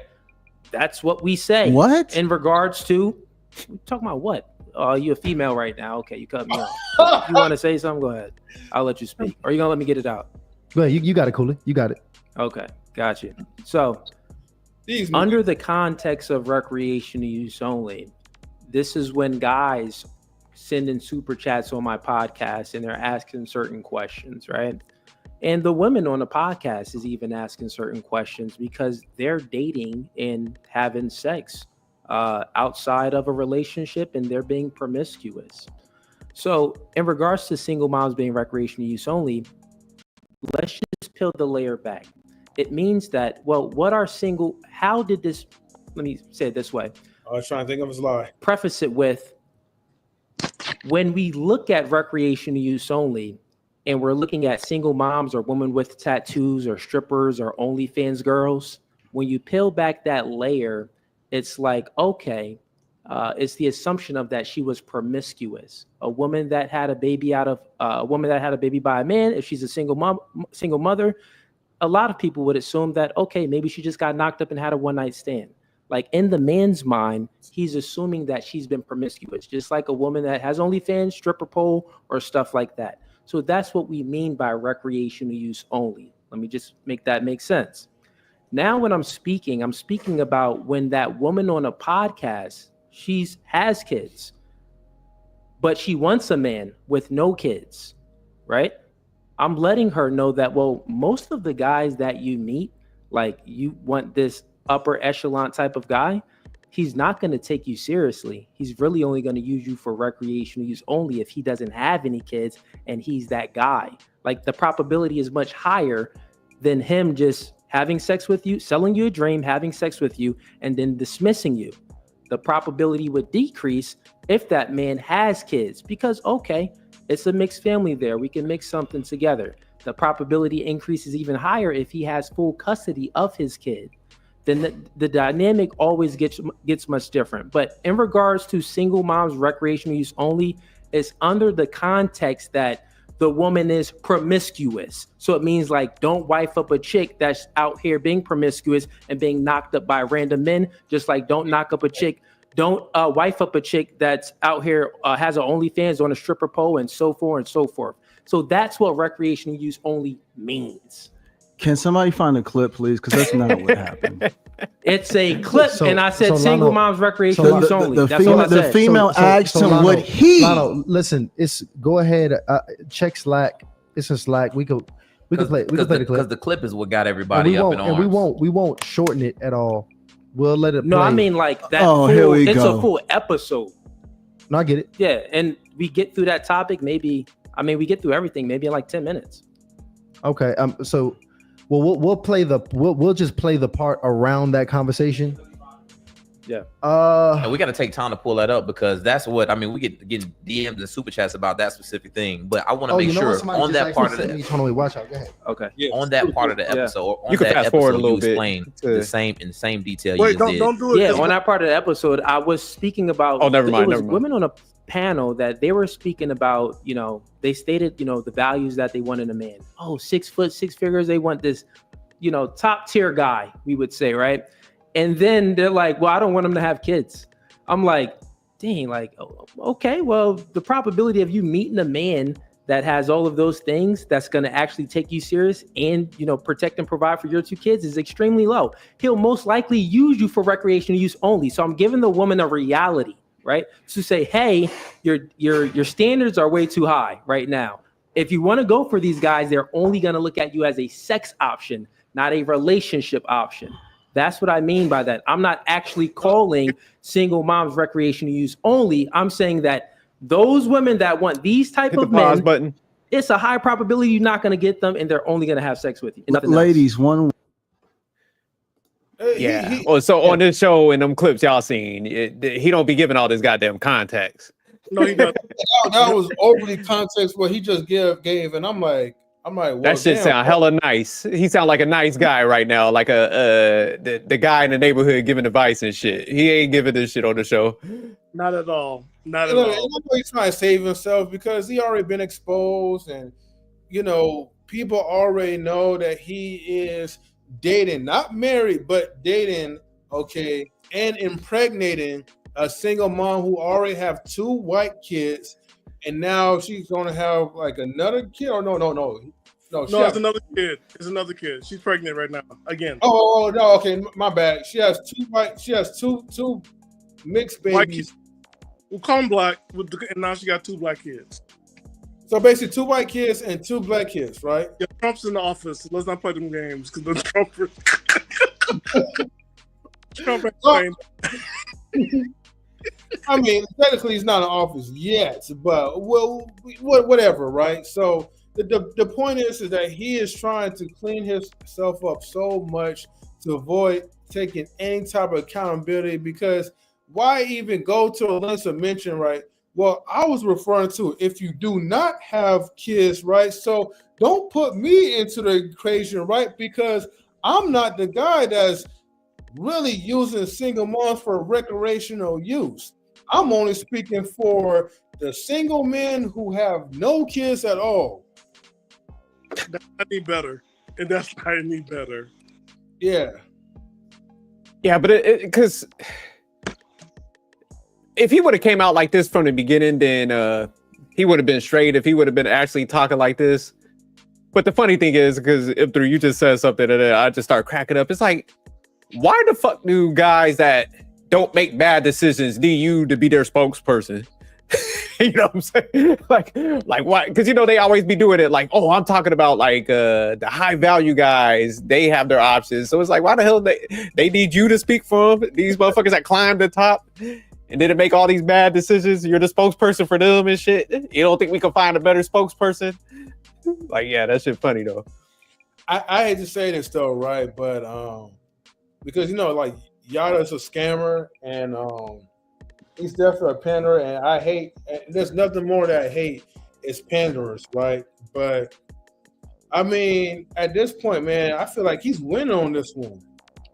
But you think so? Yeah, even though this is a cringe-worthy like type of reaction, because both of them like make me sick, but it's all good. Man. Like to me, it's like a mirror fussing with itself. Yeah, they both hella sensitive. David, all we need is Anton to be in the middle just to fix them both. Anton and Coach Greg Adams, because that would have been a good. Yeah, well, yeah. The 4 of them, because these 2 guys, nah.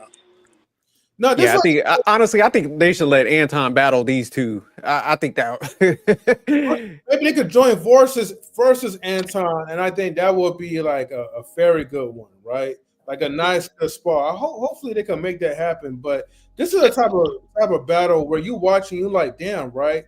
Guys sure don't build these men like how he used to, man. These men are soft. Yeah, I think because I know Yada was kind of on the timeline, so I think like what Wally was saying earlier, he was like, man, they should have held him to like answering the questions, especially with the sister one. I think they should have forced him to answer that question and a couple other ones, because they're kind of going on monologues and shit when they're talking, and they going way far out from what the question is and the responses and stuff like that. So yeah, but you could definitely tell Cooley is he's cleaning up his message and stuff while he's responding. He better, but that's why Yada's like, get that clip. Damn that. So let's go ahead to the video. I want to see if because they about to pull it out, Stan. Yep.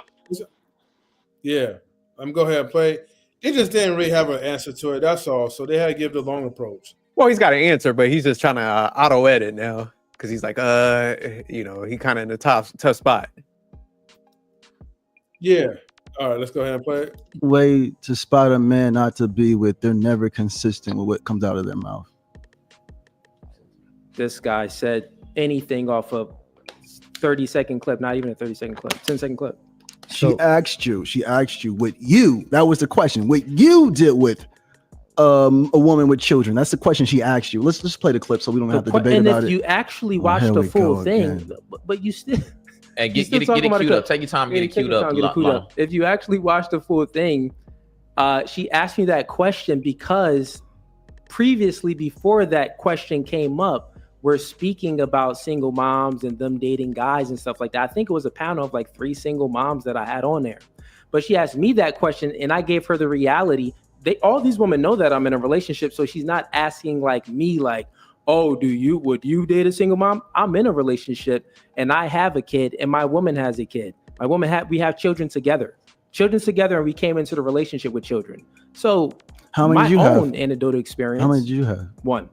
How many did you have? When we met, 2. Oh, okay. Yep. How about you? You dated the woman that has kids too, right?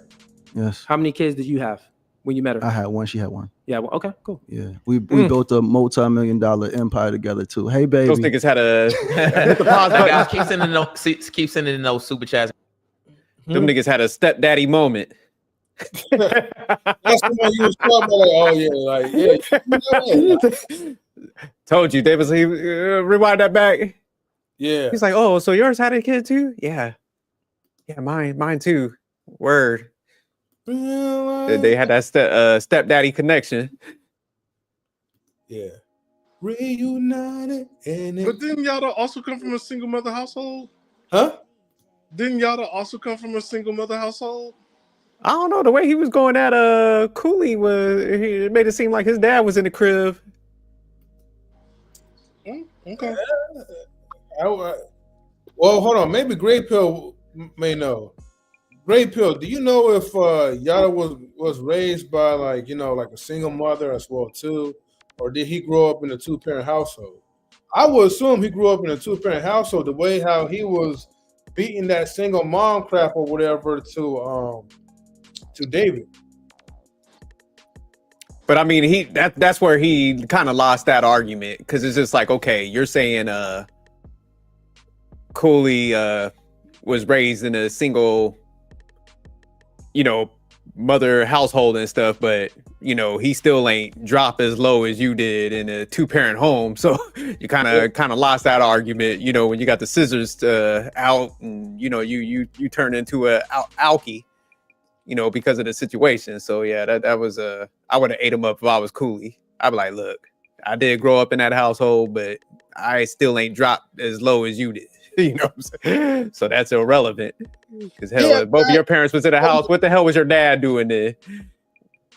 That's a good point, right? I mean, maybe he had like a beta for a father. You never know. But the only reason why we're even asking in chat, right? Because people put so much emphasis that like, okay, the reason why you're highly emotional is because you was raised by a single mother, single parent, or whatever, right? But you have a lot of emotional dudes too that was raised by 2-parent households. But however, that doesn't mean it's like, it don't mean anything. If your parents is not fully functionally structured, if they haven't really been structured you like as far as like in a household and just teach you how to be a man, that all that shit don't even matter. And plus also, but their own choices. Kids are their own person. Like they're gonna do what they're gonna do regardless of how they were raised. No, I get you, but he's making the argument like, where he's trying to shame Cooley on that, but it's just like the scenario he was painting. It's just like, man, that's like a very extreme and low point that most people don't probably get to that point. So for him to kind of like take a swipe at his masculinity because he grew up with a single mother when he just painted a picture of like hitting that low point, it's just like, that's just kind of null and void, because it's just like, hey, based on, where they kind of were at. And that's where Cooley said it a little bit. He was like, hey, I ain't never had no female do that shit to me. So, you ain't the best person to be talking. True, but he probably held back on that part if he thought about it. Because like again, man, that's like some really dark type of stuff, right? Yeah.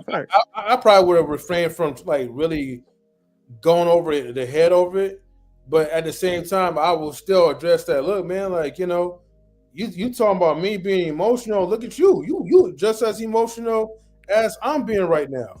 And you was raised by a 2-parent household, allegedly.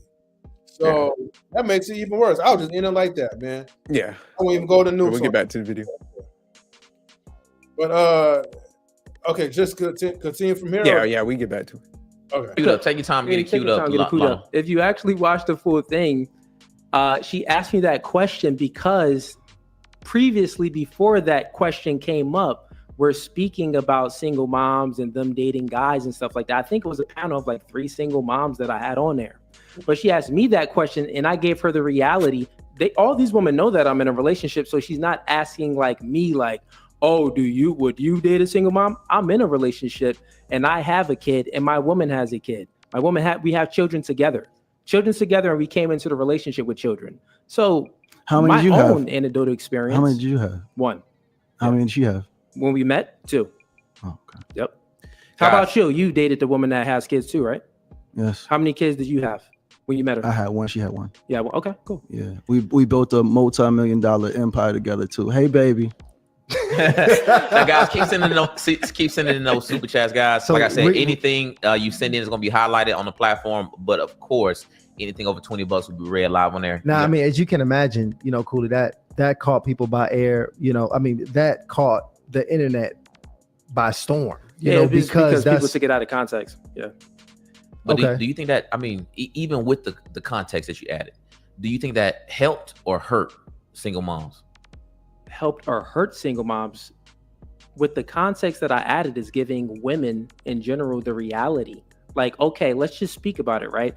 Let's extrapolate this out. A woman that strips on a stripper pole and she wants this type of top tier guy, right? She wants a man that's, up there, that's on all facets. He's doing better than most men. She's saying that in her mind, well, yeah, I can get this guy and he's going to give me a true relationship. And Envy sends him $5. Well, as a to give them mother, hold on. What you got? You getting it queued up? It's almost ready. Almost ready. Okay, cool. Go ahead. She's assuming she's living in La La Land and thinking she can get a relationship from this guy, but she got this baggage.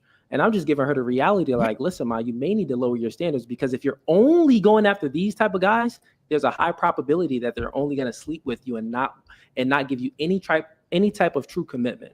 So that is good for women. It's good to give women a general perspective about things. Guys, we got 4,000 people in the chat. Lana, you ready to play that thing? Just pull it up. Even if you got to play the ad, just pull it all the way up. It's gonna be a little ratchet, but just pull it up. Pull it up so we can get to it. Just as a single spread it mother, out full screen. Do you believe in? No, you can leave it right there. You deserve can leave it right there. Man in the top. Go around to that mark that we talked about. And if so, why would? No. Do you know? You guys know they tech person is trash. Wait, back up. No. Back up. Yeah. And why damage? Oh, you want to? Why do you say single moms are damaged goods? Because you're a woman saying that. Not focusing here. So why do you say single moms are damaged goods? Because if we're single mothers, we obviously like I don't know about y'all, but we go through the ringer. Like I don't want to get too involved in my. Yeah, listen, listen. I got you. Listen, single moms. To answer your question directly, like I said, one job, recreational use only. No. Do you know? You guys know recreational use only, especially if you up in your ages in your 30s. Recreational use only. Do you mean like hit it and quit it? Recreational use only, meaning you won't use any for sex. That's it. Is that single mother? Recreational use. Can we go around? I'm waiting patiently. I'm waiting so patiently. My God. Okay, time out. Let's reverse it real quick. To you. All right. What is broke guys good for? Sex. Recreational use only. What? Oh my! A broke guy compared to a single mother? Compare a broke guy to a single mom. No. That's false. That's no, you cannot. Because go ahead. Someone who's broke. Okay. I mean, that's pretty much it right there, right? Like the context is there because now we start moving into. You have the opportunity to level up. Pause that, Lano. Keep rolling. Well, no, where I actually say what I just said now, I don't know where it's at, but I think it's towards the end. Like I explained about the like if a man has kids or doesn't have kids, not to cut everything off, but you could. It's at the end. I'm feeling real low on my energy. This fast is starting to get to me. Okay, I got you. We're gonna wrap it up really soon. This is the last topic of the night, so we are gonna wrap it up pretty soon. Clips for me, man. I want to play a clip of him. I got one for you. Which one? Which one is that? The one I sent to you. Remember, I texted you. Clips? I honestly did not. Clips. Now we got the super chats coming in, and listen, y'all let me know what y'all think about that. Y'all seen? I believe we all seen enough. I believe we all seen enough of the episode Cool, and y'all let me know if that context, if that was the accurate context. Instagram page. Oh, you want to pull up the IG? Okay, this is. Oh wow. Okay. And while he does that, what I'm going to go ahead and do. Is finish reading these super chats. Shout out to Key to Dream, saying he about to get canceled, all caps. Shout out to Brink of Greatness, says y'all to elaborate on the statement made in regard to women need to dig for gold. And do you think that it lends to the social media phenomenon, women wealth hunting? Can that type of female be taken seriously for a relationship? That's a beautiful question. Can I answer that? Yeah, go ahead. Hey, that's a beautiful question. What I'm saying is that a woman needs to go Cooley's clip after a man that has some form of standards. We're seeing too many women having children by a man that's unable to properly provide for them. A woman should dig for gold. A woman should get with a man for forms of security, financial security, mental security, physical security, spiritual security, emotional security. So when I say dig for gold, I'm always saying mentally, physically, spiritually, emotionally, and financially. Trying to rephrase and all men that. should dig for goals. So if a man is a gold digger and a woman is a gold digger, it's beautiful. But I'm not talking about nighttime workers that's looking at you and say, hey, give me $50, $100 because I want it right now. No. If a man is with a woman, that woman is that man's responsibility, because men are leaders. Especially, it's a whole alpha conversation, beta conversation, simp conversation. The only men that have ever used the word simps were the men taking care of women that did nothing for them. They didn't love them. They didn't care for them. They weren't raising their children. They weren't cooking for them. We've misunderstood where the term simp came from, to the point now we're putting it on men that are providers. The one that loves to bathe their women, massage their women, love on their children and raise their children. So I think all women should be gold diggers, and I think all men should be gold diggers, because if my wife says, baby, I want a new car, guess what I'm gonna do? I'm gonna work harder so I'm able to provide that new car. There you have it. Any other super chats? Oh, yeah. Any other super chats? No, that was with that. Well, we actually just got one coming. Hold tight 1 second, Cooley. Shout out to Beast Mode Jones, says Yada is well known that you have 2 women, maybe more.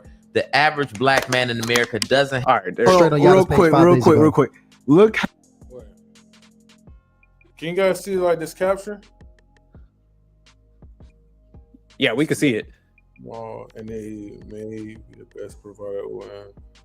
I ain't about to waste my time reading this. Go for it some more. Yeah, just play it out where they started the clip. So we're no. Go back a little bit where they just start this clip segment. There you go. Just okay. See the picture here that we wanted to get pulled up. This was the post. Ladies, date them all. And wait, hold up.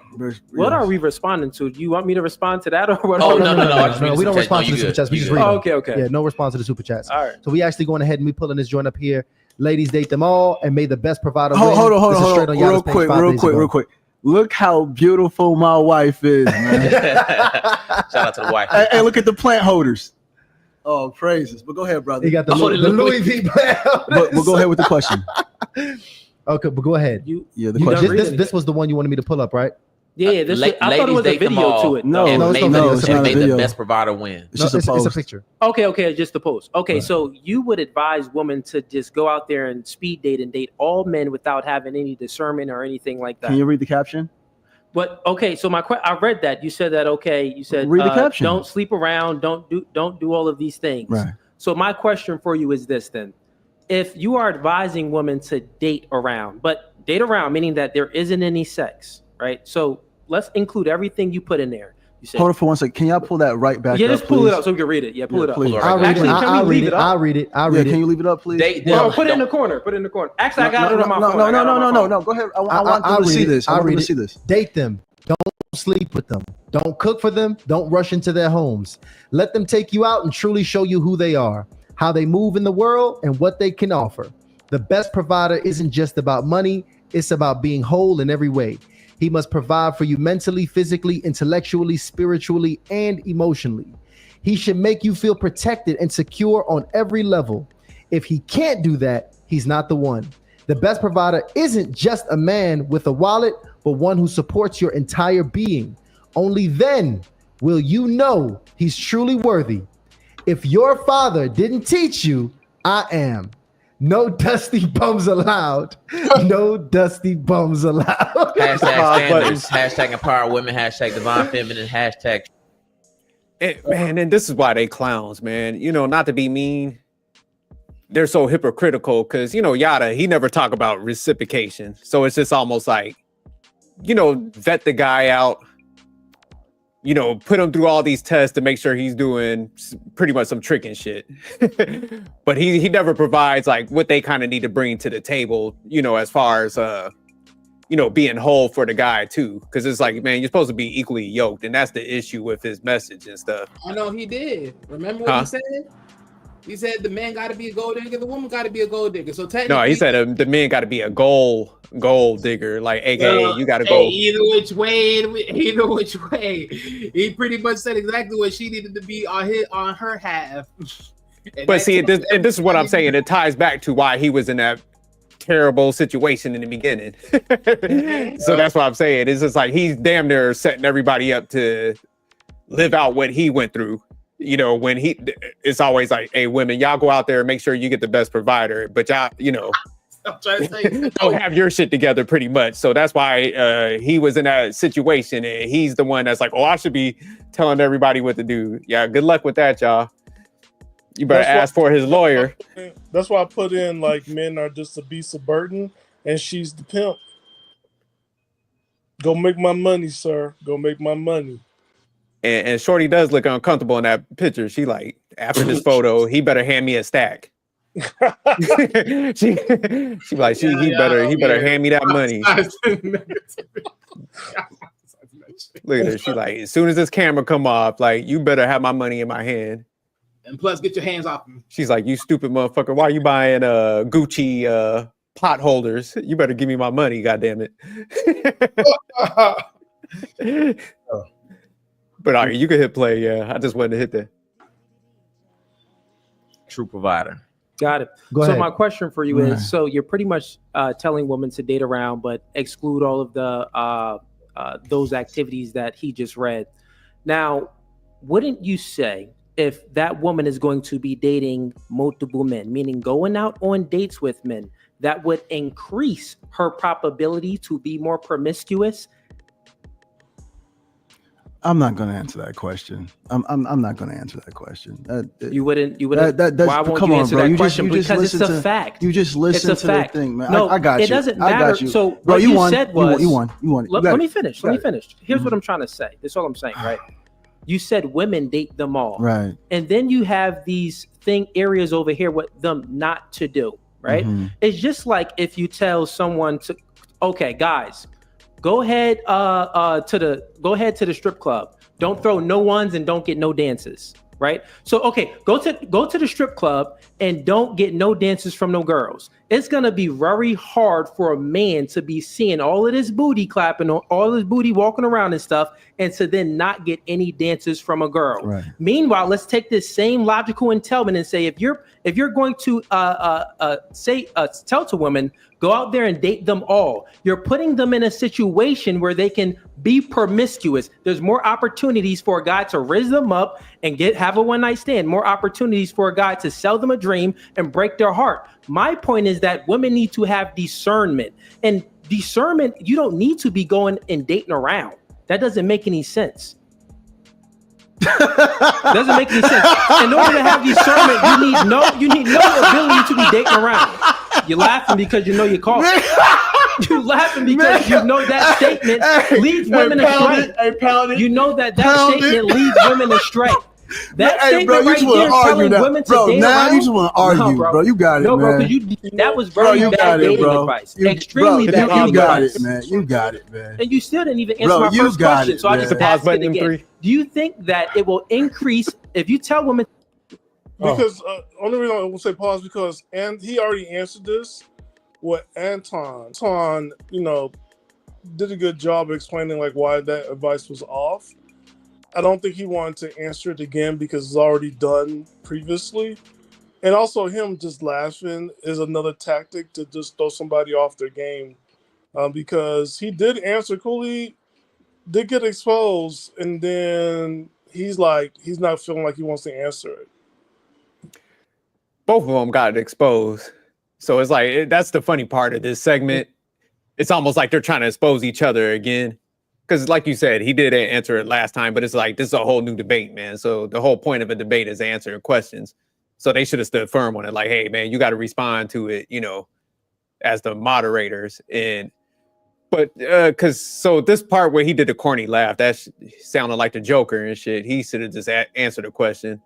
But going back to Cooley on that the segment before, because he did do some hypocritical shit also, man. And I forgot to mention it. What was I have to go back and look. Never mind, because I lost it. When they played the recording of him saying that when she gets older, like she kind of like lose value and it's okay to use recreational use, or oh yeah, no, it's just like where good, yeah, thank you, because when he's making a point of, you know, men ain't gonna take you serious. The funny thing in that whole clip, him and Yada both disproved that point that he's making, because it's like, man, both of y'all like got with chicks with kids, and you know, y'all doing very well for yourselves. So it's just like, man, y'all, you know, that shouldn't even be a bullet point for Cooley, you know. And you know, Yada doesn't take that stance, but it's just like, yeah, with Cooley, when he was like breaking it down, it's like, man, y'all both doing pretty good and stuff, made it to a good level, and y'all went down that path. So to say like it's just recreational use and stuff, it's just like, man, it ain't lining up. Like, he needs to just kill that talker point. Yeah. He just needs to just apologize and take that down, because of anybody who promote that video the most was him. Like he had it on his channel. It's all over TikTok. Like, nobody edited that one out because it came from his camp. He made that edit and he put that stuff out. And now that it's out there, he's just like, well, some people took it out of context. I'm like, dude, like, you said it yourself. That's why you make clips that hit, and nobody watches the whole show. You said it yourself, Cooley. So just apologize, take it down, or have a rebuttal to it. But like, yo, just stop it. He's not gonna take. Look, that content is what's helping him to be famous right now. Because nobody, look, man, nobody really know this guy even existed if it hasn't been for those clips. O'Shea Dude Jackson exposing them, which he got the clip from another person who initially exposed him for dating a single mom or whatever. The thing is, man, look, he just can't double down. Just own up to it. Still make your money because people are watching, people are subscribing or whatever. Even though that people now realize that you're fraudulent. Well, it's just the issue, man. It's just where it's stupid. It's just like, you clipped your own shit and put it out there, and you know, he puts like the titles on there, like, hey, you know, got single mom and stuff like that. So he purposely like labels the stuff like that, which, you know, like you said, M3, it gets the views and stuff when you put the clips out there. So it's like, man, you can't be like, oh, y'all taking me out of context. Like, motherfucker, you clipped this shit. Like, you ain't put the whole conversation out, and then I can see if somebody clipped that, you're like, no, I put the whole videos out. But you know, if he never did the segments like that, then it'd be like, oh, all right, that makes sense. But it's just like, man, if you clip this shit yourself, like, man, you can't be that mad. But yeah, it's just like after like everybody exposed this shit, it's just like, man, you could just come off of it, man. You don't gotta take that hard stance, because it's just, that's why I said it's like, man, you don't need to be the spokesperson for people that didn't go and, you know, make a mess of themselves or have that situation. This is like, be the spokesperson for people in your lane and stuff. But yeah, we get back to the video. All right, yeah, for sure. This is almost over. Wait, what's that? I said it's almost over. All right, cool. Around. Do you think that would increase the probability for her to be promiscuous, which would go against everything that you said in the text for her not to do? Again, you see this family again. I can't wait for the replay after replay after replay. You shouldn't be coaching anyone, bro. The devil has a dazzling tongue. A dazzling tongue. When a person's well traveled, let's remove the word dating and add the word courting, right? You can't compare this to booty cheeks clapping in the strip club. Dating, man. Listen, brother. You're changing You cannot. words. Here we go with this guy. Here we go with this guy. You cannot compare a grown woman dating or courting to booty cheeks being clapped in a strip club and a man throwing ones. No, brothers, that's why we need to follow the directions of God, because a strip club and a woman dating has nothing to do with one another. You didn't know the logical entailment. The logical entailment is this. You say, hey, go out there and put yourself in this situation. Right, which is a situation where something you say, hey, go out there and go into this situation, but there's potential of bad things happening in this situation, and you say, hey, don't do that. So your message was telling girls to go ahead and date around. Debater, bro. Stop it, Antoine. You a beast, Antoine. You a beast. This guy, you got washed up by Antoine. You got washed up. Y'all went on monologues. I'm testing your logic right now. So let's go ahead and finish, brother. You're trying to move on. Don't run. So don't run from this. Let me finish my point. I'm gonna let Cooley go ahead and close out his point. Okay, cool. Yeah, don't run from this. What I'm saying is this: you're telling women to go out there and date around. So the logical entailment is what you actually mean. Go ahead and date around, right? But then you say, don't do X, Y, Z. Okay. So the comparison of the strip club and men is the same comparison. It's that same logical entailment when you're telling women to go ahead and date around, but to not do something. When women are dating multiple men, are you serious? The probability would increase for her to be more promiscuous. Are you serious? Answer that question. He doesn't want to answer the question. Just answer it. So you're telling the whole world right now that a woman dating is going to lead to sex. One second. Again, answer the question. You're running away like a woman. Answer the question. If women date around, would the probability increase for her to be more promiscuous? Do you want me to answer the question? Yes. Thank you so much, my beautiful brother. Yes or no? Are you telling the world that dating leads to sex? I'm telling the world, if you go ahead, if you're dating a whole lot of people, it's a higher probability. My claim is this: if you're dating a whole lot of people in modernity, right, the probability increases for the woman to sleep around. You don't believe that? No, that's your dating advice. No, brother. You don't believe the that. women I know are highly disciplined, but I'm sorry. They're not turned on by food. If they're disciplined, why would you have to say this? They're not turned on by food. If they're disciplined, you just contradict yourself. Because if your father didn't teach you, I will. Okay, if the woman is disciplined, why even make this status? He just wants to argue now. You see? No, because this is a real debate here. Before it was just context. If you really bro, hey, brother, you got it. You won right now. You won, bro. You know I did because your logic just doesn't add up, brother. Just doesn't add up. Hit the pause button real quick. Honestly, is at this point, this the last. Yeah, this they should have forced them to answer that. But I mean, Cooley's right on that point. I mean, if you going out dating, you might not sleep with everybody, but goddamn, you getting clapped. Like, we gotta stop playing. Like. So I mean, he's right on that. It's just like, man, you eventually somebody's gonna catch your emotions and you're gonna give something up. And then that's why all these chicks be like, oh, he ghosted me and he loved by me. So we be hearing them say all these terms and shit. So yeah, nah. What's his name? Yada setting them up for failure with that message. Y'all put in the chat like, yo, we're the product of sexual revolution. So the context needs to be relatable, because if I hear courting, I'm turned off and want to throw up, because I don't even know what that is.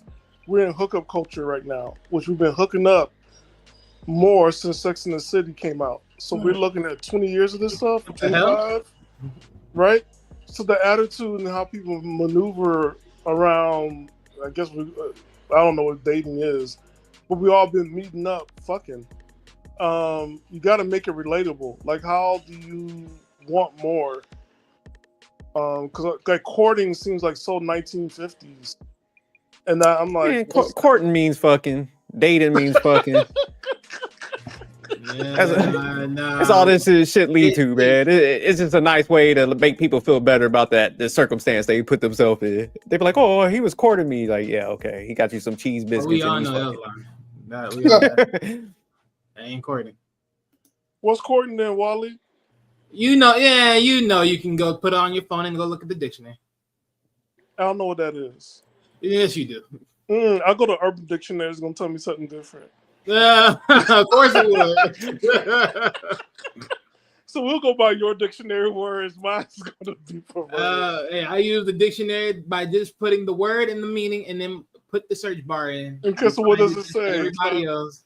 I have Urban Dictionary on the app. Yeah, that's your problem. You're using Urban Dictionary. You better stop motherfucking listening. We all know Urban Dictionary is pretty much the same thing as any old word that we're using right now, and that is pretty much across the board.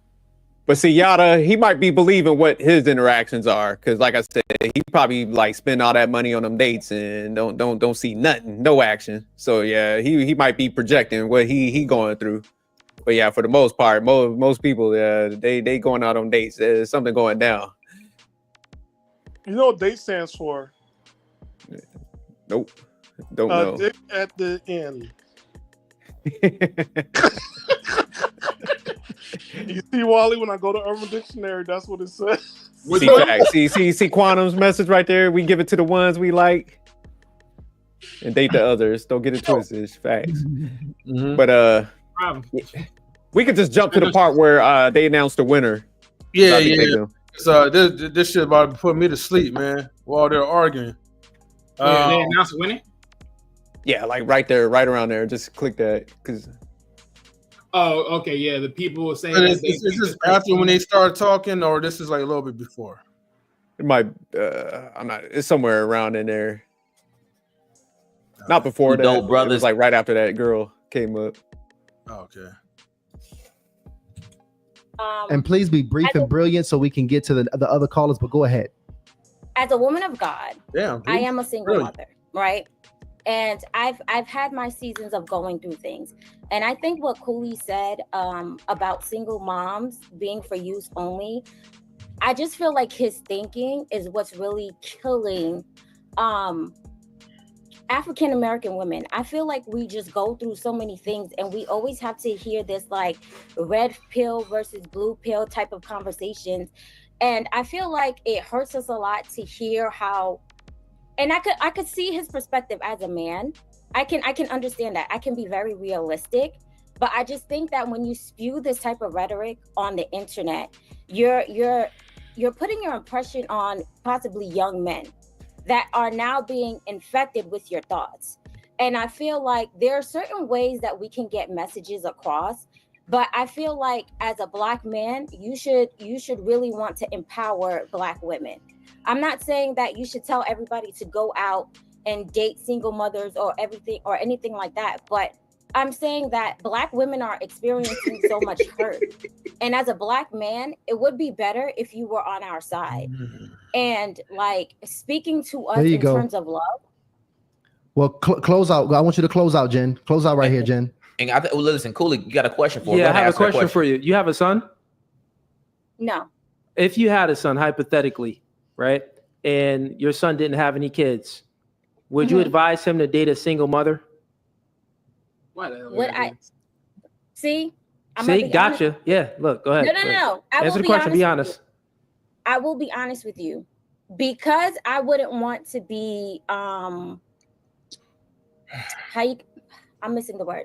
But if it was a good woman who had one child, yes, because I was a woman who had one child. If it was a woman who had multiple children, I would not advise him to do so. No. Got it. So if he had the option, right, of a woman, he's a single man, and he has the option of dating a woman with one kid, but she's a good woman. But he has an option of dating a woman without any kids, and she's a good woman. Which one would you advise him to go to? Dating the woman without any kids. I rest my case. No. But what you're saying is that we can only be used for sex. No, that's not what I'm saying. I just explained it there. You didn't. No, you didn't. Hold on, Jen. Well, listen. Well, Jen, listen. I want to go ahead. I know it's about to be a whole debate popping off. I really want to go ahead and get a couple callers in. But thank you so much, sweetheart, for coming up on here and giving your perspective. Thank you, guys. I love you guys. Blessings. We love you too, Jen. Thank you so much. Let's get the next caller up. Who we got here, brother? What's good with you, brother? just skip a little bit past these ones because they announced right after the people. What's up, brother? What's your name? My name is Dayman, you know.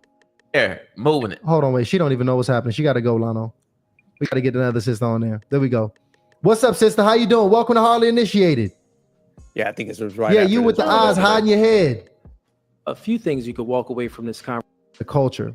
We also took backstage. Mute yourselves right now, immediately, please. The hotline is closed out for the remainder of the show. I got to get my man Yada up out of here. But what's that? I said you could just play it out because they about to announce it right here. Yeah, all right. Because Yada is on his 24th day of his 40-day fast. Yes. So what we're gonna do here, I want to announce the winner that the people have voted for in the poll. So Ryan, what we got so far in the poll? The winner was over 1,000 votes. I cut it off because it was tripping, but it was 73%. Yada state that they won. He won the actual debate. Okay, there we go. That's what we got going here. What I want to do, obviously, we can stop it because I want to. So you agree with that, M3? You Yada, 73%. I agree. You know why? Why? One, he went after. He lost his composure. That clip made him guilty as all get out. Him extra explaining himself 2 times, and then when the clip comes out, and he's like, "No, you need to get to the end." I'm like, dude, this is bad for you. Yeah. So you M3, you agree with the 73% for Yada? You agree with the for any percentages though, but I would just say, yeah, I'll give it to Yada on this one. Only because it's just numerous factors where it's like he had a guy stuttering, he had Cooley stuttering, he had Cooley nervous. Cooley was always nervous in the beginning anyway, and especially like once he mentioned about the clip and he had this dude rambling around in circles. I mean, look, I don't like both of them, you know, so this is hard for me to even just give the win to Yada this time. I will say this though, right? To give Cooley some benefit, right?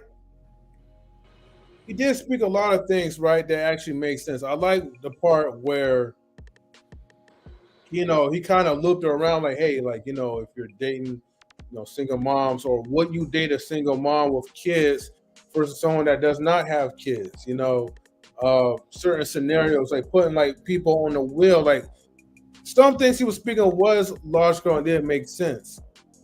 But again, it's just that the fact that, like, you know, we all know that he's fraudulent. You know, I mean, damn, both of them are fraudulent. I still get. Look, I'm gonna just keep it short.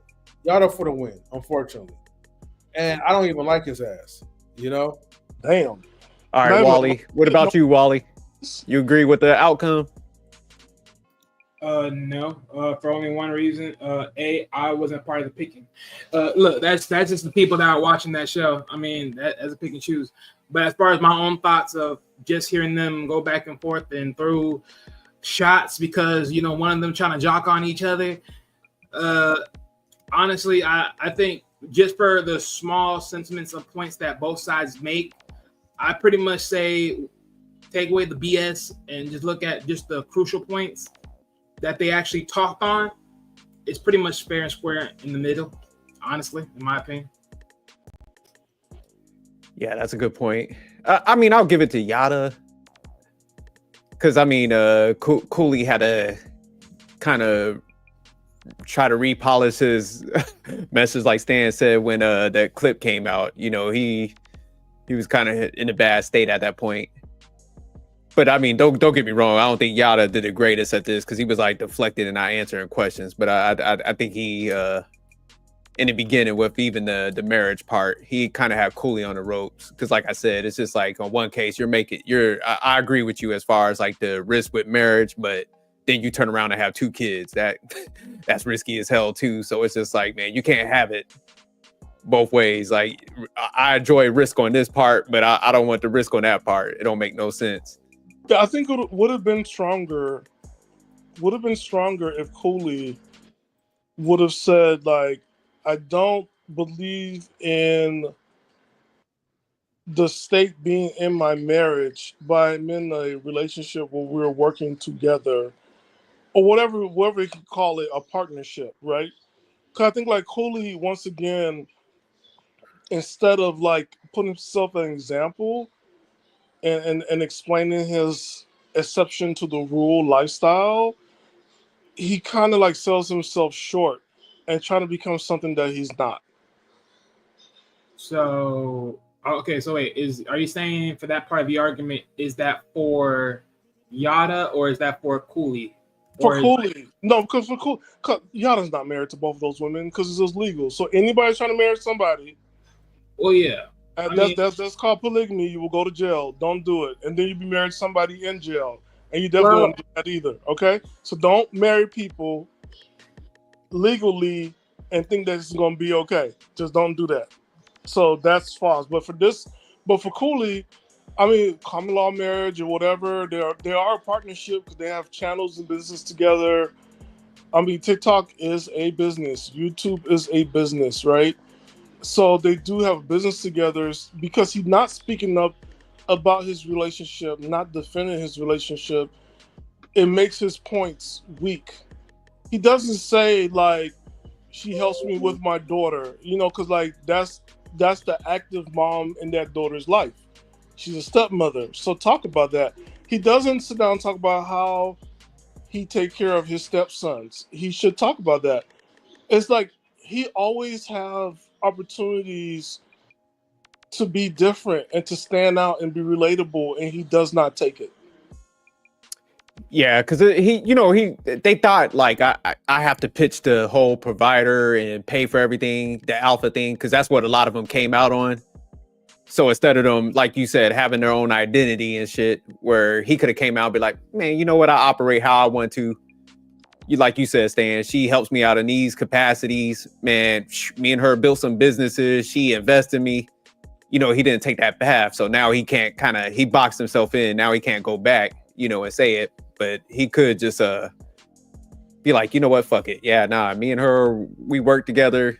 We helped raise each other's kids because we both, had situations that we created. But you know what, we worked with each other and now we're doing great. If he would have sold it like that, shit, it probably would have looked even better than that. Yeah, and also you got her pregnant again. So why did you get her pregnant again, right? Your son not even a year old yet, and she's pregnant again. So like, obviously you guys don't plan on having babies out of control. So when he talked to the sister Jen and say like, would you want your son to like, you're a single mom, would you want your son to be with a baby mama or with a single mother? And I'm just like, dude, did your mother say that to you? Because what are you talking about? And he did it again. Like, dude, you could have been so relatable, but you did it again. I can't believe I had to vote for a trick like Yada, man. This is a bad day, man. And when we got to choose between either side, man. But I mean, I'm gonna say this real quick. Oh, go ahead, Wally. No, go ahead. Go. Oh, I was just gonna say, hey, because that scenario where they gave, like, if your son had no kids and he had to make a choice, my son, if you're listening, you're watching this, you're single, you got no kids, and you come home with a baby mom, I'm taking your ass out my will, goddammit. It's a wrap for you. That's your grandchild now. Hell nah. I'm writing them out my will. Ain't no blood in comparison. What the fuck are you talking about? You can't do that. That's the grandbaby.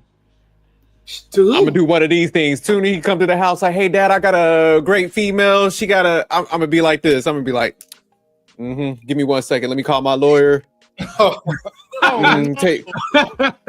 gonna be like, invoke 5975. They be like, you want to invoke 5975? I'm like, yeah, take his ass out of here now. Take him off my shit. But how about like, suppose they have a kid afterwards? Oh, he done. I don't give a damn. He gotta come up off, Stan. Oh, that's Jay. Now that's your blood though. By what law? By what recommendation? No, what if she was like a really good woman? What if she was a what? No, they have a child with that in union now. So we're done. I mean, officially. Yeah. You expect him to hustle? You expect him to hustle straight? You know what, SJ? Look, I know you real because like my mother, there was this one woman that my mom did not like, and it was the first girlfriend my mom did not like at all. She put holy water and oil all over the house and on the gate of the gated community. Yeah, y'all slipping and sliding and shit. Huh? Oh no, she was over it, and she told me if anything come out of that woman that is not my grandbaby, you're no longer my son. I'm done. See, look at my guy Uncle Fatty holding me down, man. Shout out to Uncle Fatty. Y'all better stop playing with me. Yeah, that ain't his grandkid. But no, but like if she has kids for your son, but isn't that now your grandchildren?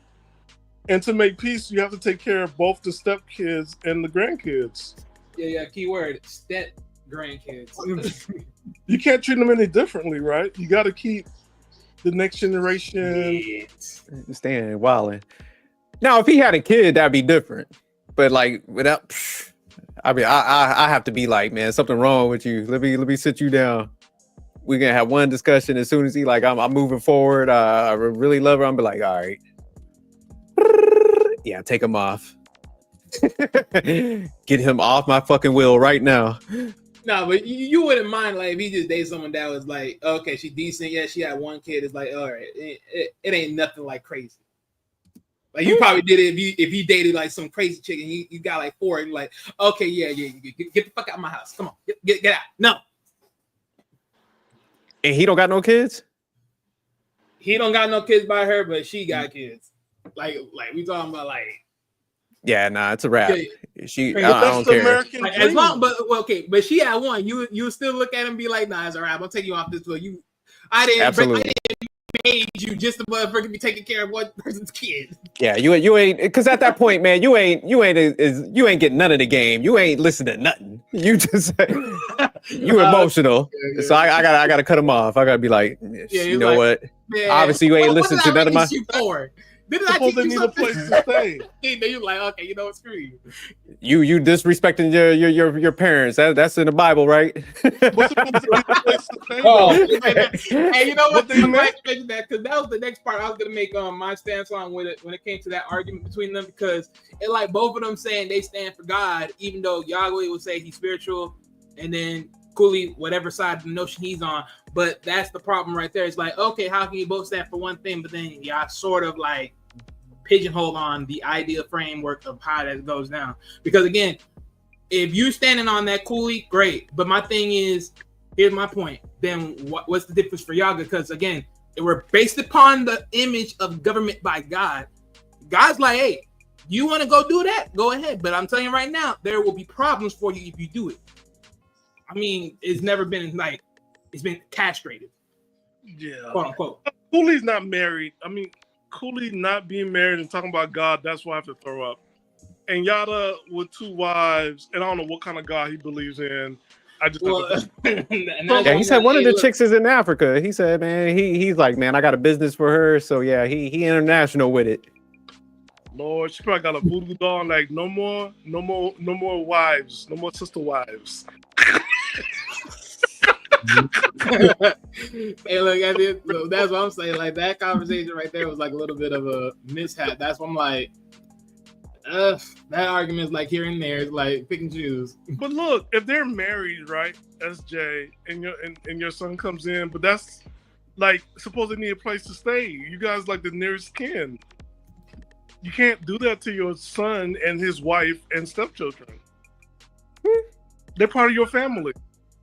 Man, listen. You forgot the bylaws. I'm cut from a different cloth. I believe in tough love, man. And that's what have you love. I don't even want like my own like flesh and blood grandkids in my house. I don't like kids like that no way. So you think I'm gonna be like, hey, embracing everybody that come to my house? Fuck out of here. You didn't love yourself. Like he know what time it is. Mm-hmm. But yeah, I mean, this was like a. How about you, M3? What's the question, Stan? You want your son come in with a wife with kids already, a woman with kids, got married, didn't tell you? You know, man, as a fair dad, unlike Jerk, right? I mean, look, I would embrace my son, man, if he came home like with a single mom, like with 4 kids and a grandchild. Wait, what? As long as Latino, man. Because look, I'm telling you right now. They had another child too. Oh, this man, you trolling now. You trolling. You're a great grandfather. Your son already. Look, man, I ain't gotta do all this. Look, it's already coming along with the package, man. So I'm just like, I'm thinking about the future of the state, right? Because we could work as a family unit. We could build houses together. We could teach them while they're young. See, I'm thinking about monopolizing, though. So what you're thinking is you just having easy access employees. That's what you're trying to tell me. Yeah. This cat gonna open up sweatshops out this one. American Apparel by free. Yeah, no, I could have taken my son out the wheel, but I will have to pull him to the side out of that conversation. I'm messing around with y'all, but I definitely would be like, what the hell is wrong with this boy? Matter of fact, I'm gonna talk to him like tomorrow. Make sure, like, hey, listen. How about you, Wally? How about you? Now? You'll take your son inside the house with the new wife and 4 step grandkids in the house. What the 4 step? What? No. I'm in the ballpark with SJ, even though he joking. Look, I'm sorry. No, if I told you what I told you and you went out and just do this, I'm good, man. Hey, look, yeah, you can't live with me though. When the bullshit flares up, don't worry, I'll be here for you. But for right now, no. Go out there and go love. You said 4 kids, Stan? It's love, la pasión. Stan, you said 4 kids though? No, I said 4 kids. M3 added that grandbaby. Because they're going to come with a grandchild. But usually it's be a granddaughter though. It's like, M3 added more like. So one of your stepchild has a kid, so now you also. Oh hell no! Nah. Yeah, but I'm about to be like. You know good and well. Let your old girl find out. You bring one with 4 kids. She would have bopped you upside the head with that iron. And with one of them already pregnant, and you about to be a grandfather. Here's what I would do, Stan. Like, if he had a kid with the female, I'd be like, the kid, we could take the kid on. But all y'all, like my son, even him too, y'all could be homeless for all I give a damn. We'll take the baby. Yo, you'd be like, but everybody else got to sleep outside because I can't do it. Now, listen, I was a simp. I always tell you guys, when I was a kid, I was a simp. I was 19 years old dating this 36-year-old woman, and her 14-year-old son called me Pops, and I told my mom, and I thought my mom approved of it, right? Until one time she came to pick me up for a date. My mom got in front of the car and said, hit me. Then I was like, what? And then she's like, called the woman out and got all the mothers in the neighborhood and was saying like, this nasty woman having sex with my son, trying to make him a stepfather. You was on that Yada shit early, huh? You was a just be lucky. You was a Yada pupil. And it got worse because all the other moms in the neighborhood came out and got her license plate. So what woke you up, Stan? How did you come out of that simp phase then? I went to church. You put the Venom suit on and started with him. Church did it for me. Church did it. Church. Damn, Stan.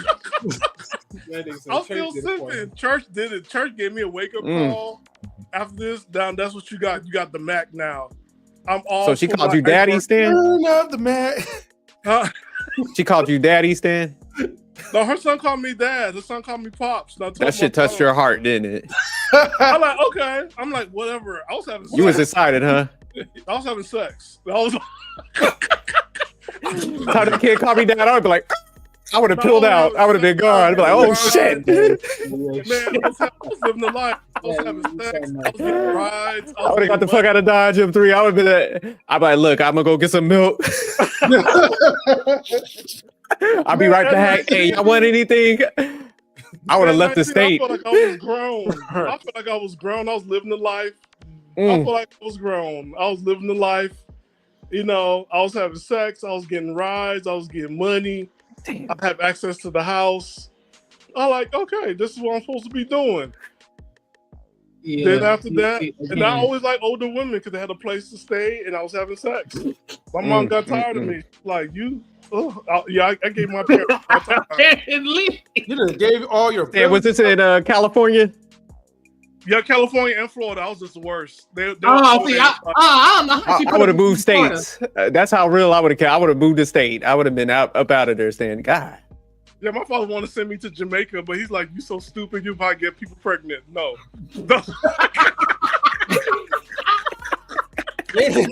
You.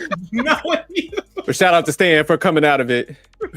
But yeah, you must have took the Yada course at a young age. You was in there. I was the worst course. I told you, my mom always like, you up here giving it up for a hamburger, and you got cousins in Haiti, Cuba, and Puerto Rico. No, wait, all of the islands and Canada that would have gave it up and got married and have access to everything, all the money. And here you are.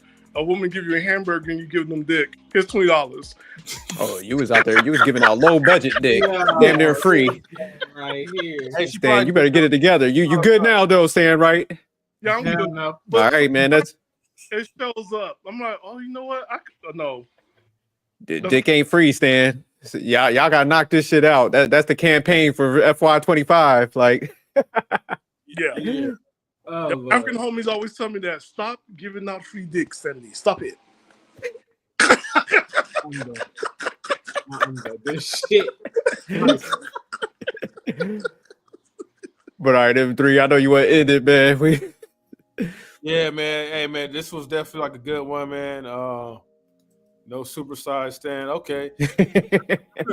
Lord have mercy. But everybody, thank you for tuning into Knowledge and Relationships.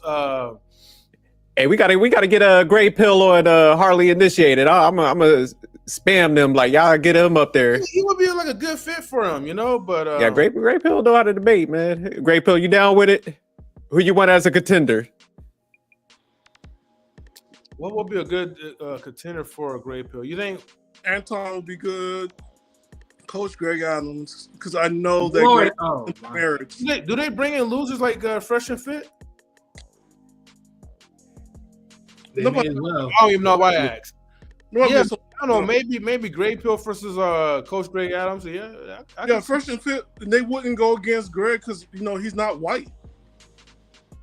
Myron got a thing for white men, so it's like, if I can't get no boo, why am I be on this show for? I'd like to see him against either Cooley or Yada, because he's good at pointing out hypocrisies. I want him against Derek Jackson. Oh yeah, he'll he's still around. Versus he'll slaughter Derek Jackson. He got like over 1 million followers on Instagram. They still giving him money, and they still going to him for coaching. Oh, okay, damn. But all right, we'll go. Yeah, but anyways, though, man, look, man, everybody, make sure you guys get the likes up. Give a comment, like, on the live stream after when it's ended. And yeah, just do it for the algorithm. Anytime you put the likes up and comment after the show, it definitely helps. So appreciate you guys for tuning in so far. I think we had the max of like 16 or something, or 8 or 17 viewers. So thank you everybody for your support, and definitely share the video. And we'll see you guys next time on the next Talks to Tuesday lineup. Oh, by the way, this weekend, I won't be able to like do a live with you guys. That's but fine. Yeah, but if you guys want to do, I don't know, if you guys think about you want to do like a live, like without me, like maybe you and Stan or something. I could try to work behind. No, we good, man. We'll do something. Okay, for sure. Well, until then, your boy's gonna be doing his little photography. So definitely make sure you guys, follow my Instagram. Actually, let me type it in real quick, and then we'll be out. But it's called Talent Art Studios Photography. So Talent Arts _ Studios. All right. He got other photographers, or he got other photos there besides big booty Latinas.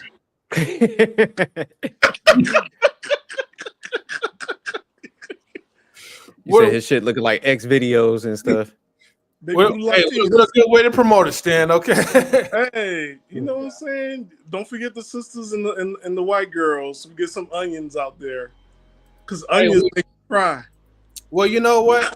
I have a good feeling that I want to be like capturing like the beauty and essence of so many beautiful black sisters, even though one is mixed with Puerto Rican, but that's not the point, you know. No, that's the point, because in California, we ain't got them out here thick. They ain't thick in California. They don't know what thick is here in California. I'm just gonna say it. So you about to go somewhere like that meets the South, meets the East, meets the West. Mm-hmm. Well, I know everybody is thick. Thick, yeah. Thick. Well, okay, everybody, man. Look, we're going to the bread basket. That's what that region. That's the bread basket. They killing buffets out there. And it's going to the right places. And it's going to the right places.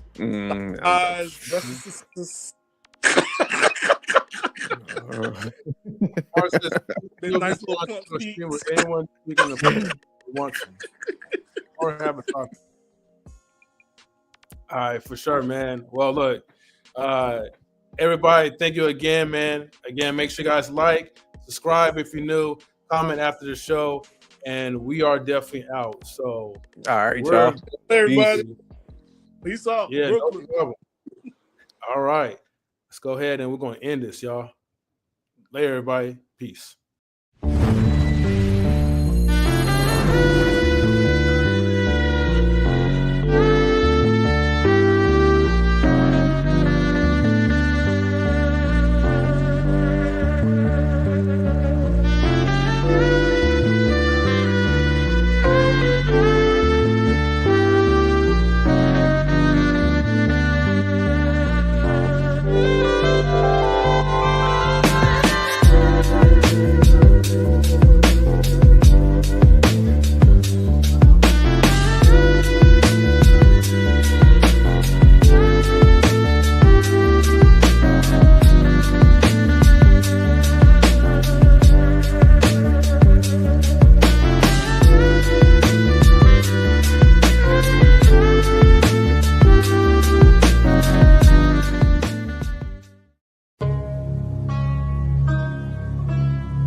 Knowledge and relationships